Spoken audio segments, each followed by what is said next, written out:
The rain came down in sheets so thick Tamara Brooks could barely see 3 feet ahead. Her blue scrubs clung to her skin as she hurried down Fifth Avenue, her sneakers splashing through puddles that had formed in the broken sidewalk. The double shift at County General had drained every ounce of energy from her body, and all she wanted was to collapse on her second-hand couch with a cup of tea. That's when she saw him. A man in a tuxedo, completely soaked, stumbled around the corner like he'd just escaped from somewhere. His bow tie hung loose around his neck, his white shirt plastered to his chest, and his black dress pants were splattered with mud. But it was his face that stopped Tamara in her tracks. Pure panic. His eyes darted back and forth, wild and unfocused, like a trapped animal searching for an exit. He ran straight toward her, nearly knocking her over before catching himself. Up close, she could see he was trembling, whether from cold or fear, she couldn't tell. "Please," he gasped, gripping her arm. "Please, I need help. They're after me." Tamara's nursing instincts kicked in immediately. She scanned him for injuries but saw nothing obvious. No blood, no obvious wounds. Just a terrified man in formal wear, drenched and desperate. "Who's after you? Are you hurt?" She had to shout over the pounding rain. Before he could answer, 2 large men in dark suits rounded the same corner, their heads swiveling as they searched the street. The man beside her saw them and his grip on her arm tightened. "Please," he whispered urgently. "I'm not a criminal. I just couldn't do it. I couldn't marry her. I ran and now they won't let me go." The 2 men spotted them. They started moving faster. Tamara had exactly 3 seconds to make a decision. Every reasonable bone in her body screamed at her to walk away, to let this clearly wealthy man deal with his own problems. She had enough troubles of her own. Rent was due in 5 days, her sister needed new textbooks for her college courses, and she just worked 16 hours straight. But she'd become a nurse for a reason. She helped people. It was in her nature, woven into the fabric of who she was. "Come on," she said, making her choice. She grabbed his hand and pulled him into a run. Her apartment was only 2 blocks away. Behind them she heard shouting, but the storm swallowed most of the words. Her legs burned as she pushed herself faster than she'd moved in months. The man kept pace beside her, his expensive dress shoes slipping on the wet pavement. They turned down Maple Street, then cut through the narrow alley beside the bodega where she bought her groceries. Tamara's building came into view, its old brick facade never looking more welcoming. She fumbled for her keys with shaking hands, finally getting the door open. They burst inside and she slammed it shut behind them, clicking the deadbolt into place. For a long moment, they both just stood in the cramped entryway, breathing hard and dripping water all over the worn tile floor. Tamara peeked through the small window beside the door. The 2 men in suits ran past, not even glancing at her building. "I think we lost them," she said, her heart still racing. The man slumped against the wall, sliding down until he sat on the floor. He put his head in his hands. "Thank you. God, thank you. You didn't have to do that."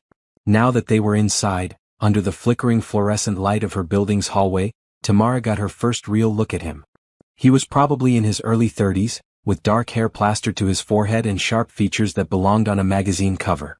The tuxedo, even soaked and rumpled, was clearly expensive. Custom-made if she had to guess. "Who are you?" she asked, keeping her distance. Kindness was one thing, but she wasn't stupid. "And why are men in suits chasing you through the city?" He looked up at her and she saw something in his eyes that made her chest tighten. "Not danger. Defeat." "My name is Julian Wright," he said quietly. "And about 3 hours ago, I was supposed to become someone's husband." Tamara blinked. "You ran away from your own wedding?" "Yes." He laughed, but it was a hollow sound. "I stood at that altar, looked at Vanessa, looked at all those people expecting me to say the words I'd been coached to say, and I just couldn't. So I ran. Right out the church doors into the rain, and I just kept running." "The men chasing you?" "Security. My family's security." He dragged a hand through his wet hair. "The Wrights don't let their heirs just disappear. Bad for business. Bad for the family image." The name Wright struck a chord in Tamara's memory. She'd seen it in the news on buildings downtown. Wright Industries. They owned half the commercial real estate in the city, plus tech companies, manufacturing plants, and God knew what else. This wasn't just some rich guy. This was serious money. "You're one of those Wrights?" she asked. "Unfortunately." He met her eyes. "Look, I know this is insane. I'm a complete stranger and I've probably gotten you involved in something you want nothing to do with. Just let me catch my breath and I'll leave. I'll figure something out." Tamara studied him. She'd dealt with enough people in the ER to recognize genuine distress.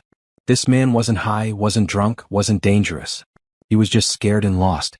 My apartment's on the 3rd floor, she heard herself say. You can dry off there. I'll make coffee.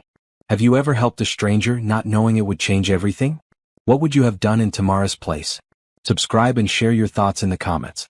Would you have walked away or would you have taken the risk like she did? Julian stood slowly, water still dripping from his clothes. Why are you helping me? You don't know me. I'm a nurse, Tamara said simply, starting up the stairs. Helping people is what I do.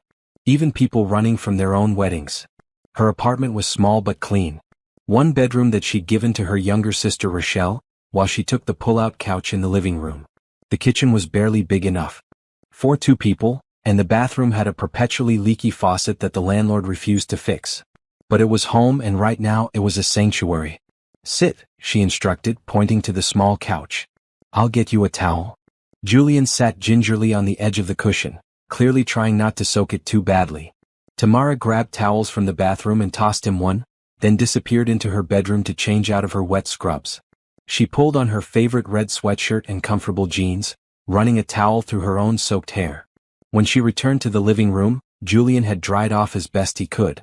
He'd removed his jacket and was working on wringing water from his shirt sleeves. In the warm light of her living room lamps, he looked less like a desperate runaway and more like what he was, a person in crisis. Coffee or tea? She asked, moving to the kitchen. Coffee, please. If it's not too much trouble. It's never too much trouble. She filled the old coffee maker, measuring out grounds from the tin she kept in the freezer. So, Julian Wright. Want to tell me why a man with everything would run from his own wedding? He was quiet for so long she thought he might not answer. The coffee maker gurgled and hissed, filling the apartment with the rich smell of brewing coffee. Have you ever felt like your whole life was written by someone else? He finally said. Like you're just reading lines in a play you never auditioned for? Tamara poured 2 mugs of coffee, added sugar to hers, and brought them both to the living room. She handed him one and sat in the armchair across from him. Tell me. And he did. The words poured out of him like water through a broken dam. He told her about growing up as the youngest Wright son, always in the shadow of his older brother Harrison. About his father's expectations, the pressure to be perfect, to marry the right person, to produce the right heirs, to live the right life. About Vanessa Montgomery, daughter of another powerful family, who was beautiful and accomplished and completely wrong for him. We barely know each other, Julian said, staring into his coffee. 3 dinners. That's all we had before my father announced our engagement. 3 dinners where we talked about stock portfolios and charity galas and merger benefits. She's not a bad person. She's just not my person. Did you tell your family that? Of course. My father said love comes later. That marriage in our world is about partnerships, about building dynasties. He looked up at Tamara. But I watched him with my mother. He loved her. Really loved her. She passed away 2 years ago and he was never the same. So how can he tell me to marry without love, when he had it himself? Tamara sipped her coffee, processing this strange confession from a stranger who was quickly becoming less strange. What about your brother? The older one? Harrison. A small smile crossed Julian's face. He's the perfect right heir. Married the perfect wife, runs the perfect division of the company, has the perfect kids. But he's happy. Really happy. And he's been telling me for weeks not to go through with this if I didn't want to. But you almost did anyway. Fear, Julian admitted. Fear of disappointing everyone. Fear of being cut off, cast out. Fear of choosing wrong. He set down his coffee mug. But standing there today, I realized I was more afraid of spending my life trapped in someone else's dream. So I ran. Tamara understood that fear more than he knew. She'd chosen nursing school over her father's wish for her to study business. She'd chosen to take in her younger sister after their parents died in a car accident, even though everyone said she was too young to be a guardian. Every major decision in her life had been about choosing her own path, even when it was terrifying. So what now? She asked. I don't know. Julian looked around her modest apartment, and she saw something like wonder in his eyes. This place. It's so different from anywhere I've ever been. It feels real. It is real, Tamara said with a slight smile. Very real. Rent payments every month prove that. I'm sorry. I didn't mean. He trailed off, looking embarrassed. I know what you meant. She set down her own mug. Look, you can stay here tonight. That couch pulls out into a bed. Tomorrow we'll figure out your next move. But right now you need rest. And probably food. When's the last time you ate? This morning. Wedding day breakfast with my groomsmen. He grimaced at the memory. Tamara stood and moved to the kitchen. I don't have much, but I can make eggs and toast. You don't have to do this. I know. She cracked eggs into a pan, her movements automatic after years of late-night cooking for herself and Rochelle. Behind her, she heard Julian stand and approach the kitchen doorway. Why? He asked softly. Why are you being so kind to me? Tamara flipped the eggs, thinking about her answer. When I was in nursing school, completely broke and overwhelmed, a stranger paid for my groceries one day. I was short $5, holding up the line about to put things back. This older woman just stepped up and handed the cashier a 20. She said, we all need help sometimes, honey. Pay it forward when you can. She plated the eggs and toast, handing Julian a plate. So I do. Whenever I can. They ate in comfortable silence. Julian finished every bite, then insisted on washing the dishes despite Tamara's protests. She set up the pull-out bed, found him clean clothes that would be too small but at least dry, and showed him where the bathroom was. Tamara, he said as she was heading to her bedroom. She turned back. Thank you. For everything. For not calling the police or my family. For treating me like a person, not a scandal. Get some sleep, Julian. Tomorrow's a new day. But as she lay in her own bed, listening to the rain finally soften against the windows, Tamara wondered what she'd just gotten herself into. Julian Wright was big news, and helping him meant potentially big problems. His family would be looking for him. The media would be all over this story. Still, she didn't regret her choice. There had been something genuine in his desperation. Something that spoke to her own struggles with expectation and obligation. And his offer to pay her for her trouble, which she'd initially refused on principle, might actually be something to reconsider. Not as payment for kindness but as simple gratitude. In the living room, Julian lay awake on the pull-out bed, staring at the ceiling. The apartment was quiet except for the old radiators hissing. Everything about this place was different from his world. The walls were thin. He could hear neighbors moving around. There were water stains on the ceiling and the furniture had clearly been assembled from discount stores. But it felt more like home than his family's mansion ever had.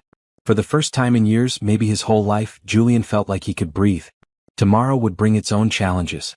His family would be furious. The business would be in chaos. Vanessa and her family would demand explanations. But tonight he was free. And he owed that freedom to a compassionate nurse in blue scrubs who'd chosen to help a stranger in the rain. Neither of them slept much that night. Both were too busy thinking about how one impulsive act of kindness had just set into motion something neither could predict. Something that would challenge everything they thought they knew about wealth, freedom, and what it meant to truly care for another person. The storm outside finally passed, leaving the city washed clean. Inside Tamara's small apartment, two people from completely different worlds had found unexpected shelter in each other's company.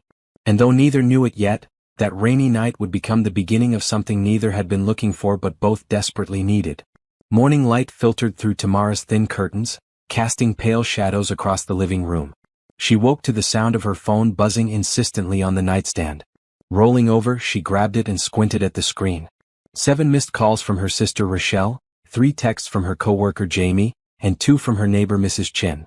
She sat up, heart sinking as she opened Rochelle's first message, "Turn on the news. Right now." Tamara hurried to the living room where Julian was already awake, sitting on the edge of the pull-out bed with his head in his hands. He looked up when she entered and she saw he'd been crying. "It's everywhere," he said quietly. "My phone died last night but I turned on your TV. I'm so sorry. I've dragged you into this mess." Tamara grabbed the remote and turned on the small television mounted on her wall. The morning news filled the screen and there it was. Billionaire heir vanishes from wedding. Massive search underway. A blonde news anchor with perfect makeup spoke in serious tones. Julian Wright, heir to the Wright Industries fortune, disappeared yesterday just moments before his scheduled wedding to Vanessa Montgomery. Sources say Wright fled the ceremony at St. Catherine's Cathedral, leaving hundreds of guests waiting. His family has issued a statement asking for privacy but confirming they're working with authorities to locate him. The screen switched to footage of the cathedral, security guards blocking reporters from entering. Then a photo of Julian appeared, a professional headshot where he looked polished and confident. Nothing like the vulnerable man sitting in her living room wearing her too small gray t-shirt and borrowed sweatpants. "We go now to our reporter outside the Wright family estate," the anchor continued. The screen showed a massive iron gate and a sprawling property beyond it. A man in his mid-30s, clearly related to Julian by the similar bone structure and dark hair, stood at a podium surrounded by microphones. "That's Harrison," Julian said. "My brother." Harrison Wright looked tired but composed. "My brother is going through a difficult time. We ask that everyone respect his privacy and ours during this period. Julian is safe and we're in communication with him. That's all we'll be saying at this time." The last part was a lie. Julian's phone was dead and he hadn't contacted anyone. "Harrison's covering for you," Tamara observed. "He always has." Julian rubbed his face. "I need to call him. Can I use your phone?" Tamara handed it over without hesitation. Julian dialed from memory, then put the phone on speaker. It rang twice before Harrison answered. "Hello? Harry, it's me." There was a long pause, then a rush of breath. "Jesus, Jules. Where are you? Are you okay?" "I'm fine. I'm safe. I'm with someone who helped me last night. Mom is losing her mind. Dad would be rolling in his grave if he could see this chaos. And Vanessa." Harrison paused. "Actually, Vanessa's handling this better than anyone. Her family's furious, but she looked almost relieved when you ran." Julian's eyebrows rose. "Really?" "Yeah. But we need to talk. Really talk. Not over the phone. Where are you?" Julian looked at Tamara, who shook her head slightly. She didn't know Harrison, didn't know if he'd bring the family security with him. "I can't say yet. But I need time, Harry. I need to figure out what I actually want, not what everyone else wants for me." "I get it. I do." Harrison's voice softened. "Look, I meant what I said. This marriage was wrong for you. But you can't just disappear. At least let me know you're truly safe, that you're not being held somewhere or—" "I'm with a friend," Julian said, glancing at Tamara with something like surprise at his own words. "She helped me last night when I had nowhere else to go. I'm not in danger. I promise." Okay, I believe you." Harrison was quiet for a moment. "Jules, I'm going to buy you time. I'll handle Mom, deal with the Montgomerys, keep the security teams from going full manhunt mode. But you need to give me something. Some assurance you're thinking clearly." "I'm thinking more clearly than I have in years." "Then prove it. Come up with a real plan. Not just running away but running towards something. You understand?" "I do." Julian looked at Tamara as he spoke. "Thank you, Harry. For everything. Call me in 24 hours. Same time tomorrow. And Jules? I'm proud of you. It takes guts to choose yourself." The call ended and Julian handed the phone back to Tamara. She took it, studying his face. "He's a good brother," she said. "The best." Julian stood, stretching his tall frame in her low-ceilinged apartment. "I need to figure out my next move. I can't stay here. It's not fair to you." "Where will you go?" "I have a friend, Patricia Anderson. She lives about 3 hours north, runs a small bookstore after leaving corporate law. She's always told me I'm welcome anytime. Then we'll get you there." Tamara said it before she could second-guess herself. You can't exactly rent a car or use your credit cards. Every transaction will be tracked. You need help." She moved to the kitchen, pulling out bread for toast. "I was supposed to work tonight, but I'll call in. Family emergency." "It's not exactly a lie." "Tamara, no. You've done enough. More than enough. Let me pay you at least. For the trouble, for the food, for everything." This time, Tamara didn't refuse. She thought of Rochelle's tuition bill sitting on her desk, the check she still needed to write. She thought of the used car that kept breaking down, making her late for shifts. She thought of all the times she'd helped others while barely keeping her own head above water. "Okay," she said. "Yes, I'll accept your help. Not as payment for kindness, but as one person letting another show gratitude." Relief washed over Julian's face. "Thank you, truly. How much do you need?" They talked numbers over breakfast. Julian was generous but not insulting, offering enough to cover Tamara's immediate expenses plus a buffer for any complications that might arise from helping him. He promised to transfer the money once they reached Patricia's place and he had access to his accounts again. "I'll need to borrow your neighbor's car," Tamara said. "Mrs. Chen sometimes lets me use it when mine's broken down. I'll tell her I need it for a family trip. Won't she see the news? Recognize me? Mrs. Chen barely speaks English and only watches Chinese television. You're safe there." While Tamara showered and changed, Julian cleaned up the apartment. He washed dishes, folded the pull-out bed, even attempted to tidy the small living space. It was strange, almost therapeutic, doing simple household tasks he'd never had to do in his life. At the mansion, staff handled everything. Here there was just life in its most basic, honest form. Tamara emerged wearing jeans and a bright green jacket, her hair pulled back in a practical ponytail. She looked beautiful in a natural way that made Julian's chest tighten oddly. No designer clothes, no professional styling. Just a kind woman trying to help someone in need. "Ready?" she asked. "One thing first." Julian pulled out his wallet, which had somehow survived the rain relatively intact. He pulled out several bills and set them on the kitchen counter. "For the food, the clothes, your time last night." "Julian, please. It would make me feel better." She took the money, folding it carefully. It was more than a week's wages for her. "Thank you." They left the apartment together, and Tamara knocked on Mrs. Chen's door. The elderly woman answered, her face lighting up when she saw Tamara. "Xiao Tam," she said warmly. "How are you?" "Good, Mrs. Chen. This is my cousin Julian. He's visiting from out of town." The lie came smoothly. "I was hoping I could borrow your car for a day or two. I want to show him around, take him to see family upstate." Mrs. Chen studied Julian briefly, then nodded. Of course. Keys are where they always are. Be safe." Minutes later, they were in Mrs. Chen's old sedan, pulling away from Tamara's apartment building. Julian slouched in the passenger seat, baseball cap pulled low over his face despite the overcast sky. "I feel like I'm in a movie," he admitted. "A ridiculous movie where the billionaire goes on the run and has to learn what real life is like." "Is that what this is?"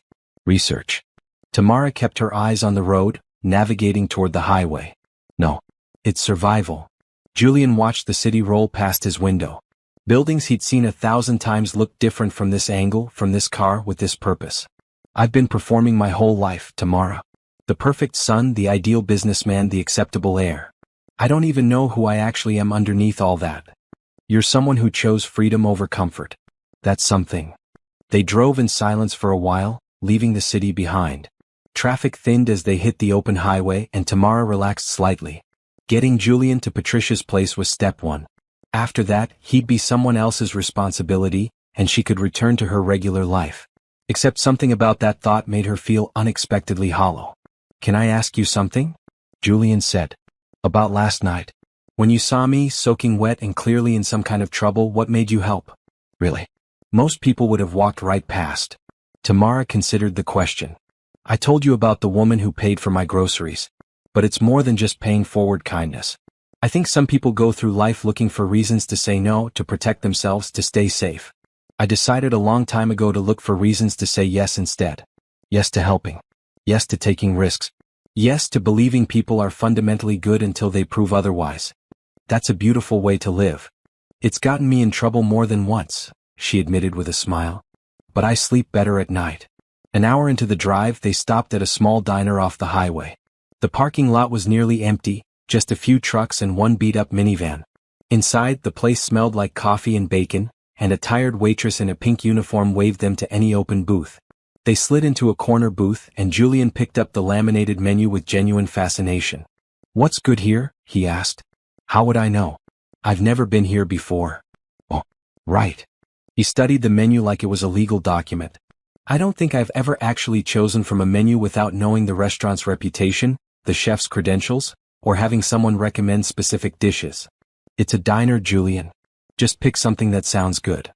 He ordered pancakes with bacon. Tamara got a Western omelet. While they waited for their food, Julian looked around the diner, taking in details. The worn vinyl seats, the chipped coffee mugs, the way the waitress called everyone Han, in a voice roughened by years of smoking.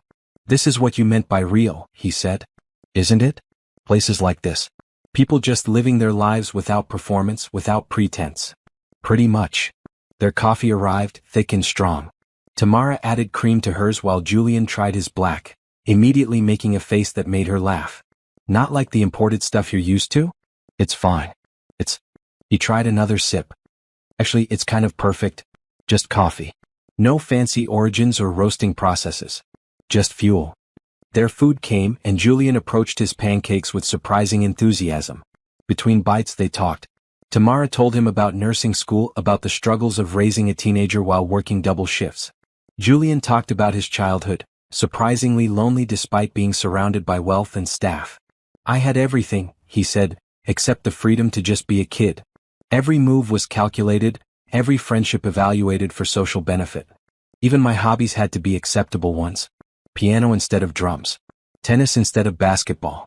French instead of whatever language I actually wanted to learn. What would you have chosen? If you could go back. Art, Julian said immediately.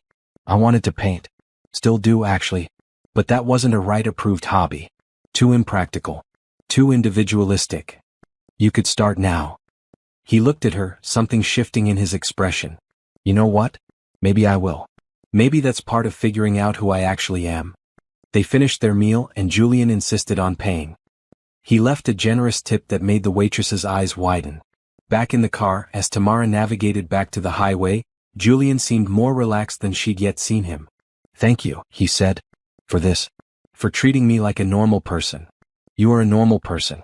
You just happen to have more zeros in your bank account. I wish everyone saw it that way. As they drove, clouds gathered overhead. Not as dramatic as the previous night's storm, but enough to make the afternoon dim. Julian told her more about Patricia, his friend who'd walked away from a six-figure salary to open a bookstore in a small town. She was the first person who told me it was okay to want something different, he explained. We worked together briefly when she was corporate counsel for one of our divisions. She saw how miserable I was and just point-blank asked me why I stayed. I didn't have a good answer. And she just left? Not immediately. But she made a plan. Saved money, found her bookstore, and one day she just did it. Walked into my father's office, handed in her resignation, and never looked back. My father was furious. Called it career suicide. But Patricia is the happiest person I know now. 2 hours into the drive, Julian's stomach started bothering him. Stress and irregular eating were catching up to him. Tamara pulled off at a rest stop, and Julian stumbled to the bathroom looking pale. When he returned, he looked sheepish. I think the excitement and the diner food aren't agreeing with me. I'm not used to any of this. We can take a break. There's no rush. They sat on a bench outside the rest stop watching families come and go. A young mother struggled with 2 toddlers and an armload of bags. Without thinking, Julian stood and approached her. Can I help? He offered. The woman looked startled, then grateful. That would be amazing, thank you. Julian carried her bags to her car while she wrangled her children into car seats. When he returned to Tamara, he was smiling. That felt good, he said. Just helping someone. No ulterior motive, no business networking. Just helping. Welcome to how regular people live. They got back on the road.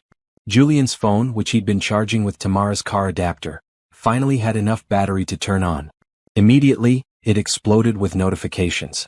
Hundreds of calls, thousands of texts, emails flooding in. Don't look at them, Tamara advised.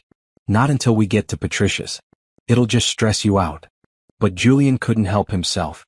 He scrolled through messages from family members, business associates, society friends.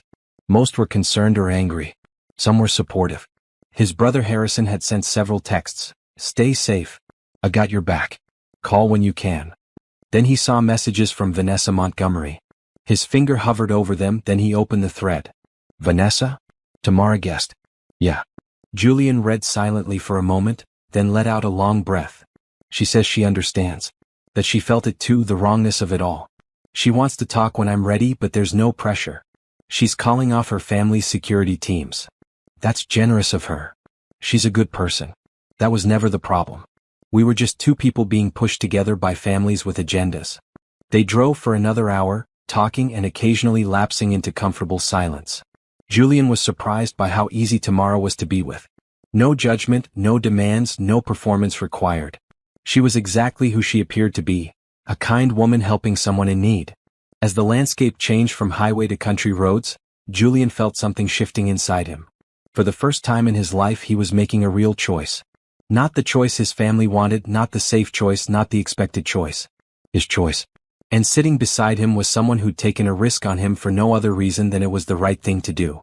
Someone who'd accepted his gratitude without making it transactional. Someone who was showing him, just by existing, that there were different ways to live. The GPS announced they were 10 minutes from Patricia's address. Julian sat up straighter, nervous and excited at once. What if she turns me away? He asked. What if this is all a mistake? Then we figure out plan B, Tamara said simply. But I don't think that's going to happen. She was right.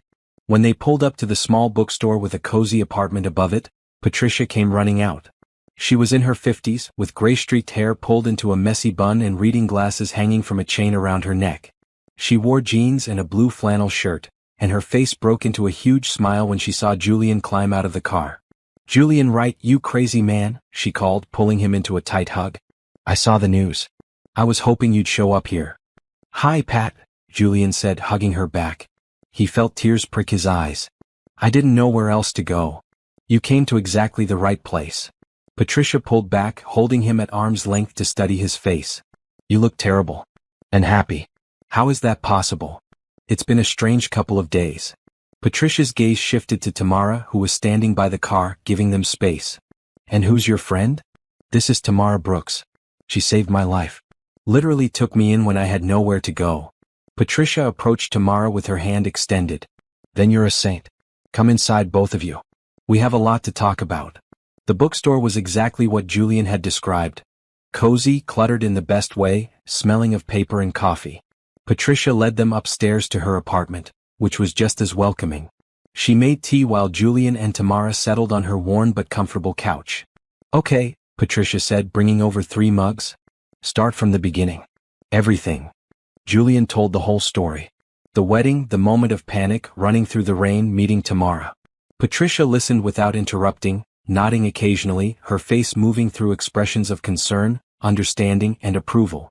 When Julian finished, Patricia turned to Tamara. "You took quite a risk helping him. The Wrights aren't known for being gentle with complications." "I'm learning that," Tamara admitted. "But it felt like the right thing to do." "It was." Patricia smiled warmly. "And Julian is lucky to have found you. Now let's talk about what happens next. Julian, you can stay here as long as you need. But hiding out isn't a long-term solution. You need a real plan." "I know." Harrison said the same thing. "Your brother's right. So what do you actually want? Not what you're running from, but what you're running toward." Julian was quiet for a long moment. "I want to live authentically. I want to work on projects that matter to me, not just maximize shareholder value. I want to help people. Real people, not just write checks at charity galas." He glanced at Tamara. "I want to be the kind of person who sees someone in trouble and actually helps, without calculating the cost-benefit ratio." "That's a start," Patricia said. "But specifics matter. You have resources, connections, education. How do you want to use them?" They talked for hours, throwing out ideas.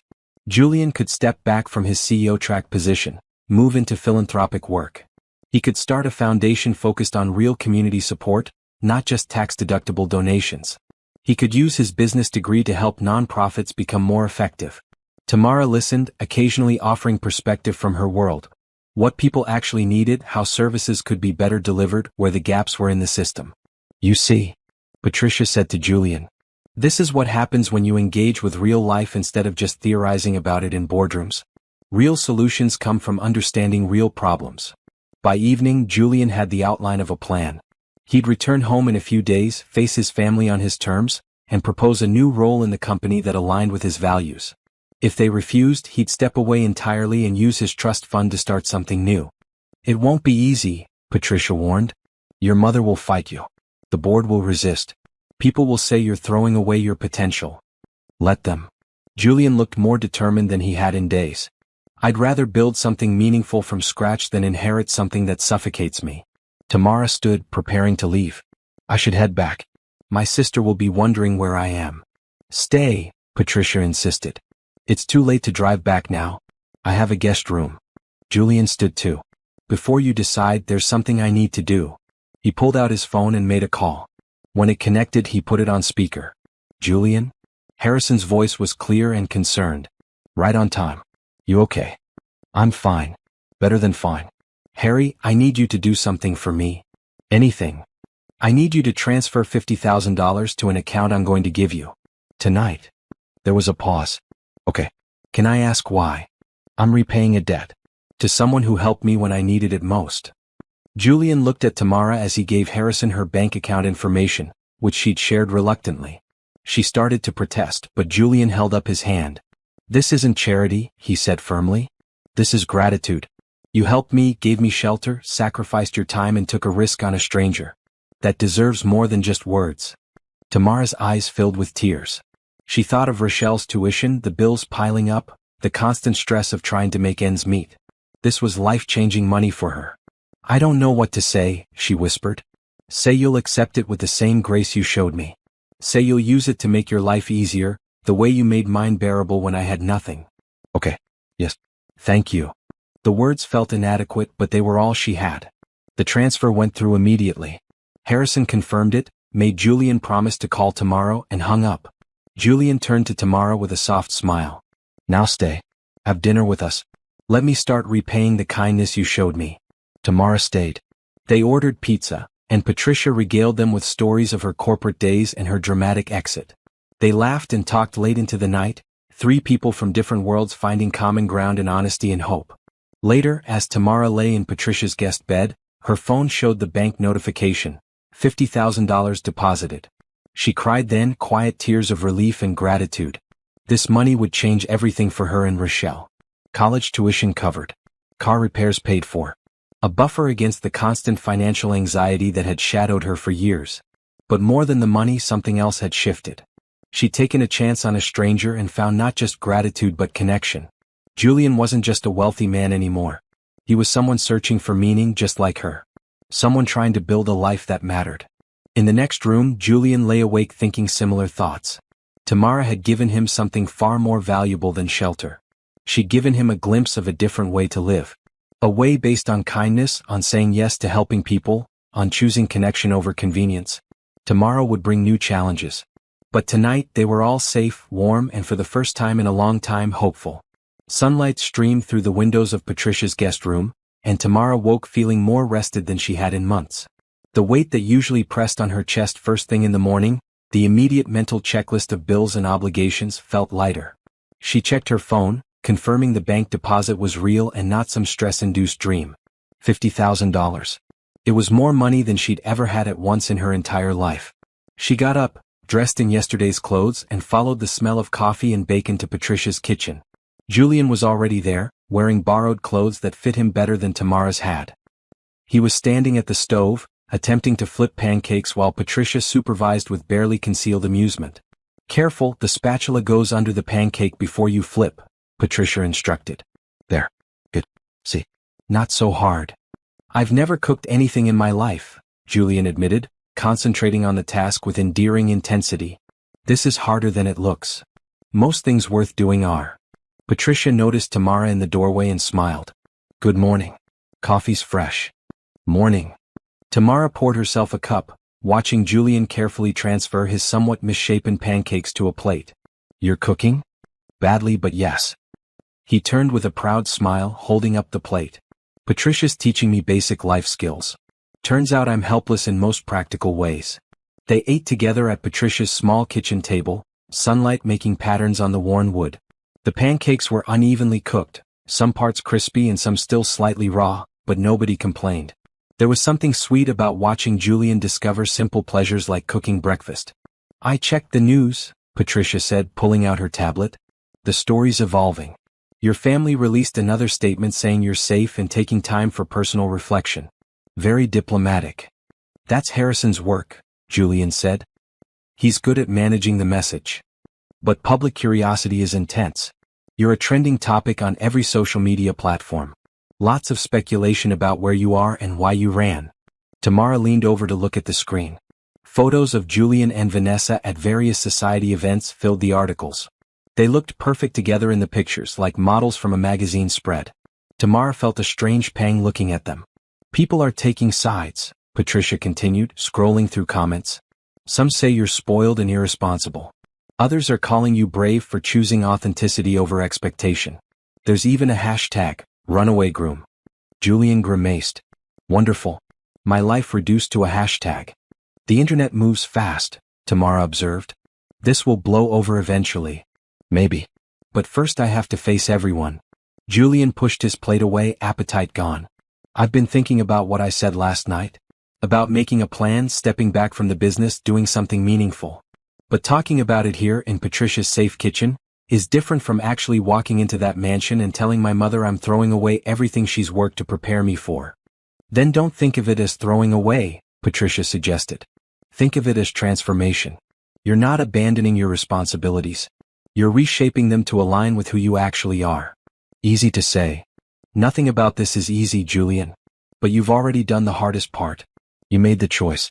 Now you just have to follow through. Tamara's phone rang, interrupting them. It was Rochelle. She stepped into the living room to answer. "Where are you?" her sister demanded immediately. "I came home last night and you weren't here. You didn't answer my calls. I almost called the police." "I'm sorry. Something came up. A friend needed help." "What friend?" "Tamara, you're scaring me. This isn't like you." Tamara took a breath. She couldn't tell Rochelle everything, not yet. "I promise I'm fine. I'll explain when I get home." "How was your study group?" "It was fine, but that's not what I—" Rochelle paused. "Wait, did you see your bank account? There's like a crazy amount of money in there. What's going on?" "That's part of what I need to explain in person. But Rochelle, that money is real. It's from helping someone who was in trouble. It's going to cover your tuition, help us get stable." "Tamara." Her sister's voice was small now, young. "You didn't do anything dangerous, did you? Nothing illegal?" "No, nothing like that.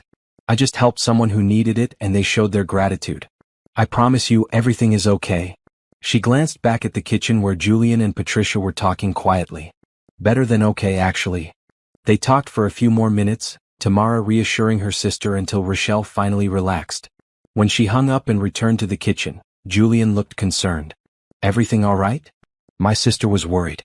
I don't usually disappear overnight without explanation." "I'm sorry. I've disrupted your whole life."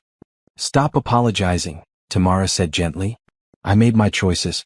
Nobody forced me to help you." Patricia stood, collecting plates. "Julian, you should call your brother back. Start putting your plan into motion. And Tamara, you should probably head home soon. Your sister needs you." She was right, but Tamara found herself reluctant to leave. Something about the last 2 days had felt important, like she was part of something bigger than her daily routine.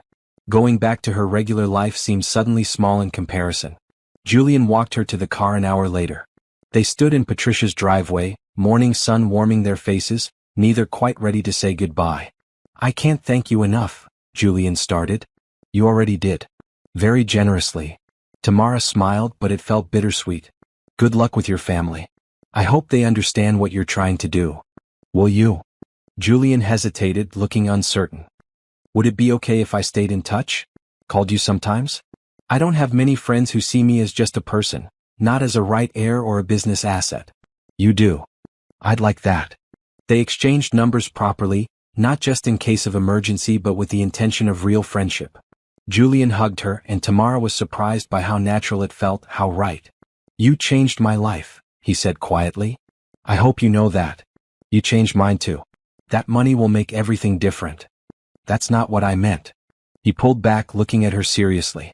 "You showed me that people can be kind without expecting anything in return. That there's a whole world of genuine connection out there if I'm brave enough to reach for it. That's worth more than any money." Tamara drove away a few minutes later, watching Julian and Patricia wave from the driveway in her rearview mirror. The drive home felt longer than the drive there, maybe because she was alone with her thoughts. She thought about Julian's words about changing lives. Had she really changed his? Or had she just been a convenient rest stop on his journey of self-discovery? And why did it matter so much to her either way? By the time she pulled up to her apartment building, returned Mrs. Chen's car, and climbed the stairs to her own place, she'd convinced herself it didn't matter. Julian would return to his world of wealth and privilege. She'd return to her shifts at the hospital and raising her sister. They'd text occasionally, maybe talk on the phone, but eventually they'd drift apart. Different worlds, different lives. Rochelle was waiting in the apartment, practically vibrating with curiosity and concern. "Start talking," she demanded the moment Tamara walked in. So Tamara told her an edited version of the story. She left out Julian's last name and specific details about his wealth, just saying she'd helped a man who was running from family obligations, and he'd shown his gratitude with generous payment. $50,000 is more than generous, Rochelle said, eyes wide. "Tam, that's life-changing money." "I know. We can pay off your car. Cover my tuition for the next year. Actually have savings. Breathe for the first time since Mom and Dad." She didn't finish the sentence. She never did. Tamara pulled her sister into a hug. "It's going to be okay. We're going to be okay." They spent the afternoon planning. Rochelle's tuition first, that was non-negotiable. Then Tamara's car repair. Emergency fund. Modest celebration dinner at the nice restaurant they'd always looked at but never gone to. "You deserve this," Rochelle said firmly. "You work so hard, you help everyone, and you never complain. Finally, someone helped you back." That night, after Rochelle went to bed, Tamara's phone lit up with a text from Julian. Made it through dinner with Patricia. Called Harrison. Family meeting scheduled for tomorrow. Terrified but ready. Thank you again for everything. She replied, you've got this. Be brave. 3 dots appeared then, only because you showed me how. Meanwhile, at Patricia's bookstore, Julian sat in the guest room preparing for the next day. He'd called Harrison back and scheduled a family meeting for the following evening. His mother, his brother, key family advisors. Time to face the music. Patricia knocked and entered with 2 mugs of chamomile tea. Can't sleep? Too much going through my head. She sat on the edge of the bed, handing him a mug. Want to practice your speech? I don't have a speech. Just thoughts. Feelings. No PowerPoint presentation to hide behind. Good. PowerPoints are for boardrooms. This needs to be from your heart. Patricia sipped her tea. You know what I see when I look at you now? Someone who's finally becoming real. These last 2 days you've shed about 10 layers of pretense. Keep going. Don't let them put those layers back on you. What if I'm not strong enough? What if I get back there and just fall into old patterns? You won't. You know why? Patricia smiled. Because you've seen the alternative now. You've experienced what it feels like to make your own choices, to connect with people genuinely. You can't unknow that feeling. It'll pull you forward even when you're scared. Tamara said something similar. About choosing yes instead of no, staying open instead of closed. She sounds wise. She is. She's also. Julian paused, not sure how to finish that sentence. She's remarkable. Kind and strong and real. Everything I've been missing in my life. Patricia raised an eyebrow. Careful there. What? You're in a vulnerable place. It's easy to confuse gratitude with something else. Don't put unfair expectations on this woman who helped you. I'm not. I just mean, she represents something. A way of living I want to learn. As long as you're learning from her example, not trying to possess it. Julian thought about that after Patricia left. Was he seeing Tamara clearly, or was he just projecting his desires for a different life onto her? It was hard to tell. Everything was so new, so raw. His phone buzzed with another message from Harrison. Mom's a wreck but she'll listen. I'm on your side. We'll get through this together. Then a message from Vanessa. I heard you're coming back. I'm glad. We should talk, clear the air properly. I'm not angry, just want closure for both of us. Everyone being so understanding almost made it harder. If they'd been furious, if they'd threatened to disown him, he could fight against that. But supportiveness meant he had to figure this out himself, without the fuel of rebellion. He texted Tamara again. Quick question. How do you know when you're making the right choice versus just the easy choice? Her reply came quickly. The right choice usually scares you a little. The easy choice numbs you. Does that help? Yes. Thank you. Get some sleep. Tomorrow's a big day. Tomorrow's the first real day of my life. No pressure, right? You've already done the hard part. The rest is just details. You like that? The rest is just details. He repeated it to himself as he tried to sleep, as dawn eventually came, as he prepared to return to his old life and demand space for his new self. Tamara returned to work the next day, jumping back into her regular routine. But everything felt slightly different, like someone had adjusted the color saturation of her life. Patients seemed more interesting. Coworkers' conversations felt more meaningful. Even the hospital's fluorescent lights seemed less harsh. You seem different, her friend and coworker Jamie commented during their break. Good different? What happened? I helped someone.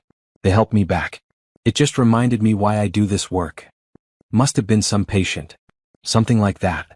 Tamara's phone buzzed constantly throughout her shift. Updates from Julian as he drove back to the city, as he approached the mansion, as he prepared for the family meeting. She replied between patients, offering encouragement and support. By evening, she was home with Rochelle, making dinner and pretending everything was normal. But her phone sat on the counter and she kept glancing at it, waiting for news.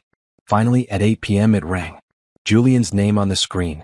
Hey, she answered, stepping onto the small balcony for privacy. How did it go? Better than expected. Worse than hoped for. His voice sounded tired but steady. My mother cried. Harrison backed me up. The advisors think I'm insane. But we reached a compromise. Tell me. Julian explained. He'd step back from the CEO track but remain on the board. He'd start a foundation focused on community development, using his business expertise and family connections to fund and support grassroots organizations. He'd have 6 months to prove the concept before they reevaluated. It's not perfect, he admitted. But it's a start. It's mine. That's amazing, Julian. I'm so proud of you. I couldn't have done this without you. The example you set, the kindness you showed, it gave me courage I didn't know I had. They talked for an hour, Julian sharing details of the meeting, Tamara telling him about her shift at the hospital. The conversation flowed easily, naturally, like they'd known each other for years instead of days. When can I see you again? Julian asked as the call was winding down. I mean properly. Not me running away or hiding out. Just as friends who want to spend time together. Whenever you want. I'm not hard to find. How about this weekend? I could come to you, take you and your sister to dinner? A proper thank you. You don't have to keep thanking me. I know. But I want to. Please? Tamara smiled into the phone. Okay. Yes. We'd like that. After they hung up, she stood on the balcony a while longer, looking out at her neighborhood. The same building she saw every day, the same sounds and smells. But something fundamental had shifted. She'd taken a chance on a stranger and found more than just financial reward. She'd found a reminder that the world was bigger than her struggles, that connection was possible across any divide, that kindness really did come back around. Inside, Rochelle called out asking for help with homework. Tamara went back inside to her regular life, to the sister she was raising and the responsibilities she carried. But now there was something new alongside all that, possibility. The possibility that her act of kindness might grow into genuine friendship. That Julian's transformation might inspire her own. That two people from different worlds might actually stay connected, building something meaningful together. The rest would be details, she thought, remembering her own words to Julian. The hard part, the choosing part, was done. Everything else would unfold in its own time. And for the first time in years, Tamara felt genuinely excited about what might come next. The news cycle never really slowed down. Even 3 days after Julian's return and the family meeting that had set his new path in motion, reporters still camped outside the Wright estate. Helicopters occasionally buzzed overhead, hoping for a glimpse of the runaway groom who'd captured public imagination. Inside the mansion, Julian sat in his father's old study, now technically his brother's office, reviewing proposals for his new foundation. The room smelled of leather and old books, a scent that used to comfort him but now felt suffocating. He'd opened a window despite the October chill, needing fresh air and the sound of real life beyond the estate's walls. Harrison walked in without knocking, carrying 2 cups of coffee. Mom wants to have dinner tonight. Family only. She says she's accepted your decision but wants to discuss the details. Translation: she's going to try to change my mind. Probably. Harrison sat across from him, pushing 1 coffee cup toward Julian. But I'll be there. United front, remember? When did you become so supportive of my rebellion? Julian asked, accepting the coffee gratefully. You're the perfect son. You should be on Mom's side. I am the perfect son, Harrison agreed with a slight smile. But I also remember what it felt like when I told Dad I wanted to marry Olivia instead of the 3 other women he'd selected as appropriate matches. He fought me on it. Art. And I almost gave in. Julian hadn't known that. What changed? I asked myself which choice I could live with. Disappointing Dad or disappointing myself? Harrison's expression turned serious. Turned out I could survive Dad's anger a lot better than my own regret. I'm guessing you feel the same way. Yeah, I do. They sat in comfortable silence for a moment, the kind of quiet that only exists between siblings who've survived the same difficult childhood. Harrison broke it first. So, this woman, Tamara. You've been texting her constantly. She's become a friend. Is that all? Julian met his brother's knowing look. Yes, that's all. She helped me when I needed it most. I'm grateful. Gratitude doesn't usually require hourly text updates. We have things in common. She gets it, the pressure of expectations, the weight of responsibility. She's raising her younger sister alone, working 2 jobs sometimes, making it all work. She inspires me. You know people are going to talk if you're seen with her. Let them talk. Julian's voice had an edge to it. That's exactly the kind of thinking I'm trying to move away from. The idea that I can only associate with people from approved social circles, that every relationship has to be calculated for optics. I'm not saying I agree with it. I'm just warning you. Harrison leaned forward. This foundation you're starting, it's already controversial. The board thinks it's a waste of resources. Some family friends think you're having some kind of breakdown. If you start dating a nurse you met while running away from your wedding? I'm not dating her. And even if I were, so what? So nothing. I'm just saying be prepared for the scrutiny. For both your sakes. After Harrison left, Julian stared at his phone. Tamara's last message sat there. Good luck with your mom tonight. Stand your ground but stay kind. Those aren't opposites. She had a way of cutting through complexity with simple wisdom. He'd spent years in business school, learning complex strategies and management theories. But Tamara, with her nurse's practicality and genuine goodness, often saw solutions he'd miss entirely. He wanted to see her again. Not just text but actually spend time together. Their dinner plan for the weekend felt too far away.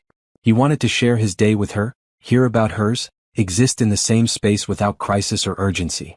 That thought made him pause. Patricia's warning echoed in his mind, don't confuse gratitude with something else. Was he doing that? Using Tamara as a symbol for the life he wanted instead of appreciating her as a person? The uncertainty bothered him more than he wanted to admit. Across the city, Tamara was dealing with her own complications.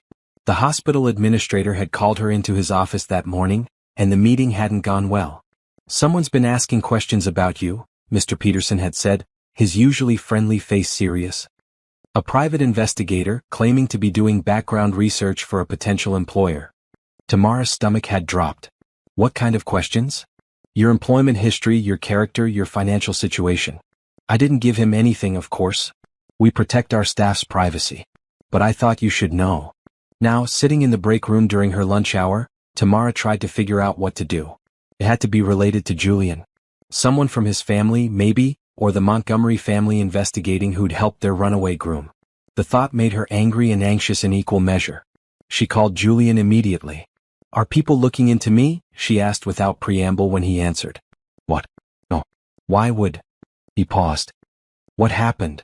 She explained about the private investigator. Julian's sharp intake of breath told her this was news to him. I'll find out who's behind this, he said, voice tight with anger. This is exactly the kind of intrusive, controlling behavior I'm trying to get away from. I'm so sorry, Tamara. Just make it stop. I can't have investigators digging into my life. I have Rochelle to protect. I will. I promise. Give me 2 hours. He called back in one. It was Vanessa's father, Richard Montgomery. He's trying to figure out what happened, who you are, if there's any story there he needs to control. I spoke with him directly. It's handled. Handled how? I told him the truth. That you're a friend who helped me, period. That there's no scandal, no secret relationship, nothing interesting for his investigators to find. And I told him if he doesn't back off immediately, I'll make sure every media outlet knows the Montgomery family is harassing a nurse who did nothing wrong. You threatened him? I used the language he understands. Reputation and control. Julian's voice softened. I really am sorry. This is my world bleeding into yours in the worst way. Is this what it's going to be like? People investigating everyone you talk to, suspicious of every friendship? Not if I have anything to say about it. I'm drawing boundaries, Tamara. That starts with protecting the people I care about. The phrase people I care about made something warm bloom in her chest. She pushed the feeling aside, staying focused. Just keep your promise. No more investigators. You have my word. After they hung up, Tamara sat with her half-eaten lunch, no longer hungry. This was the reality of being connected to someone like Julian.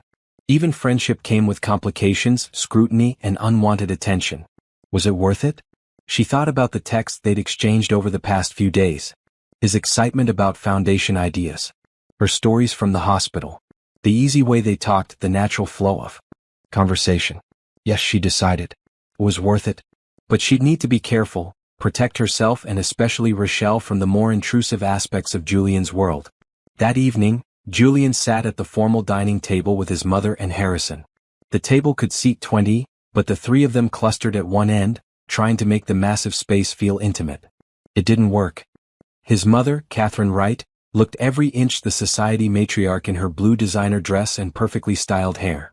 But her eyes were red-rimmed and she'd lost weight since the wedding disaster. I've been thinking, she started once the first course was served by silent staff, about your foundation idea. Mom? Harrison started, but she held up a hand. Let me finish. I've been thinking about it and I understand why you want to do this. Your father would have. Your father would have respected the impulse, even if he disagreed with the execution, Catherine continued, her voice measured. But Julian, you have to understand. The family has obligations. Expectations from shareholders, from partners, from society. You can't just walk away from all of that. I'm not walking away, Julian said calmly. I'm redirecting. There's a difference. Redirecting into what? Charity work? Julian, we already donate millions each year. We sit on boards, we write checks, we attend galas. That's how people like us contribute. That's how we feel like we're contributing while maintaining comfortable distance from actual problems, Julian countered. Mom, when's the last time you actually met someone whose life was changed by our donations? Not at a gala where they thank us for 5 minutes but really spent time with them, understood their struggles. Catherine's jaw tightened. That's not the point of philanthropy. Maybe it should be. Harrison interjected before the conversation could escalate. Mom, Julian's foundation could actually be good for the family brand. Community engagement is popular right now. Authentic connection with regular people. It could position Wright Industries as more than just another corporation. Don't patronize me with marketing speak, Harrison. I know what this is really about. Catherine looked directly at Julian. You met some woman. A nurse of all things. And now you think you understand how regular people live. The temperature in the room dropped several degrees. Her name is Tamara, Julian said quietly. And she's not some woman. She's someone who showed me kindness when she didn't have to.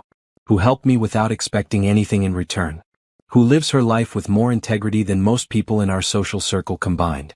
You barely know her. I know enough. And before you send any more investigators after her, understand this. She is completely off limits. Her life, her sister, her work. All of it. If I find out anyone from this family or the Montgomerys is looking into her, I will go to the press myself with the whole story. Catherine's eyes widened. You wouldn't. Try me. The silence that followed was heavy enough to crush diamonds. Finally, Catherine set down her fork with deliberate precision. Fine. No investigators. No interference. But Julian, I need you to think carefully about what you're doing. Mixing our world with... She paused, choosing her words carefully. With people from very different circumstances can end badly. For everyone involved. Or it can end beautifully, Julian said.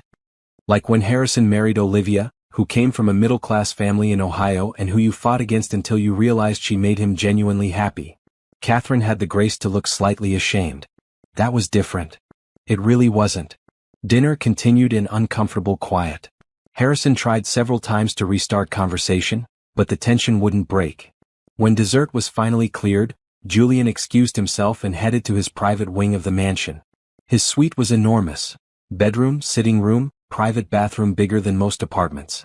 Everything was decorated in expensive neutrals, professionally designed to be elegant and impersonal. He hated it.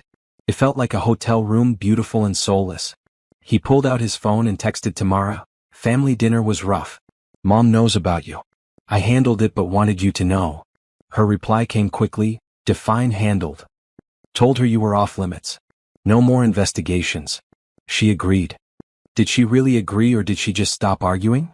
Julian smiled despite himself. Tamara had a way of cutting through social niceties to actual truth. The latter, probably. But I made my position clear. She knows I'm serious. Your mother doesn't approve of me. She doesn't even know me and she doesn't approve. She doesn't approve of change. Any change. But that's her issue, not ours. There was a long pause before Tamara's next message. Julian, maybe we should slow down. The friendship, I mean. Give things time to settle. I can't have my life turned upside down right now. Rochelle needs stability. Julian stared at the message, chest tightening. I understand. But can I still see you this weekend? Just dinner like we planned? I promise, no drama, no complications. Okay. But after that, we should probably take some space. Let everything calm down. Okay. But it wasn't okay. The thought of losing this connection, this friendship that felt more real than anything in his life, made Julian feel hollow. Still, he understood. He'd brought chaos into Tamara's carefully balanced life. The least he could do was respect her need for distance. The next few days were busy for both of them. Julian threw himself into foundation planning, meeting with advisors, drafting mission statements, identifying potential focus areas. He wanted to target 3 main areas: healthcare access for low-income communities, educational support for first-generation college students, and small business development in underserved neighborhoods. Each area connected somehow to Tamara, though he tried not to think about that too much. Healthcare because of her work as a nurse. Education because of her sister Rochelle's struggles to afford college. Small business because of Mrs. Chen and the bodega owner and all the other hard-working people in Tamara's neighborhood who were trying to build something meaningful. Tamara meanwhile focused on work in Rochelle. She picked up extra shifts, partly because she could now afford to work less and wanted to build up her savings, partly because staying busy kept her from overthinking the Julian situation. "You've been weird since that mystery friend paid you," Rochelle observed one evening. They were cooking dinner together, working around each other in their tiny kitchen with practiced ease. Distracted. Happy but also sad. "What's going on?" "Nothing. Just processing some changes." "Changes like $50,000? "Changes like meeting someone who reminded me that life can be bigger than I've been letting it be." Rochelle stopped chopping vegetables and looked at her sister seriously. "This friend. Are they more than a friend?" "No. Just friends." But even as Tamara said it, she wasn't completely sure it was true. The constant texting, the way her heart jumped when Julian's name appeared on her phone, the disappointment she felt when she'd suggested taking space. Those weren't just friendship feelings. "But you want them to be?" "It doesn't matter what I want. We're from completely different worlds. It could never work." "That's what people said about Mom and Dad," Rochelle pointed out. "Dad was from a wealthy family, Mom was a teacher's daughter. Everyone said it wouldn't work. And it did for 20 years until..." She didn't finish, but Tamara knew. "Until the car accident that took both their parents 2 years ago, leaving Tamara to raise her 15-year-old sister alone." "Mom and Dad were different," Tamara said softly. "Maybe. Or maybe love just finds a way when people are brave enough to let it." Saturday arrived too quickly and not fast enough. Julian picked them up in a modest sedan, not the luxury car Tamara had been half expecting. He dressed casually in jeans and a blue sweater, clearly trying to blend in rather than stand out. "You must be Rochelle," he said warmly when Tamara's sister answered the door. "I've heard great things about you." Rochelle shook his hand, her eyes widening slightly. Tamara had shown her a photo, prepared her for Julian's appearance, but seeing him in person was different. He looked like someone from a magazine even in casual clothes. "Thanks for the college money," Rochelle said bluntly. "That was really generous." Julian blinked then laughed. "Your sister earned it. I just showed appropriate gratitude." They went to a nice restaurant, but not an overly fancy one. Julian had clearly chosen carefully. Upscale enough to feel special, casual enough that Tamara and Rochelle wouldn't feel out of place.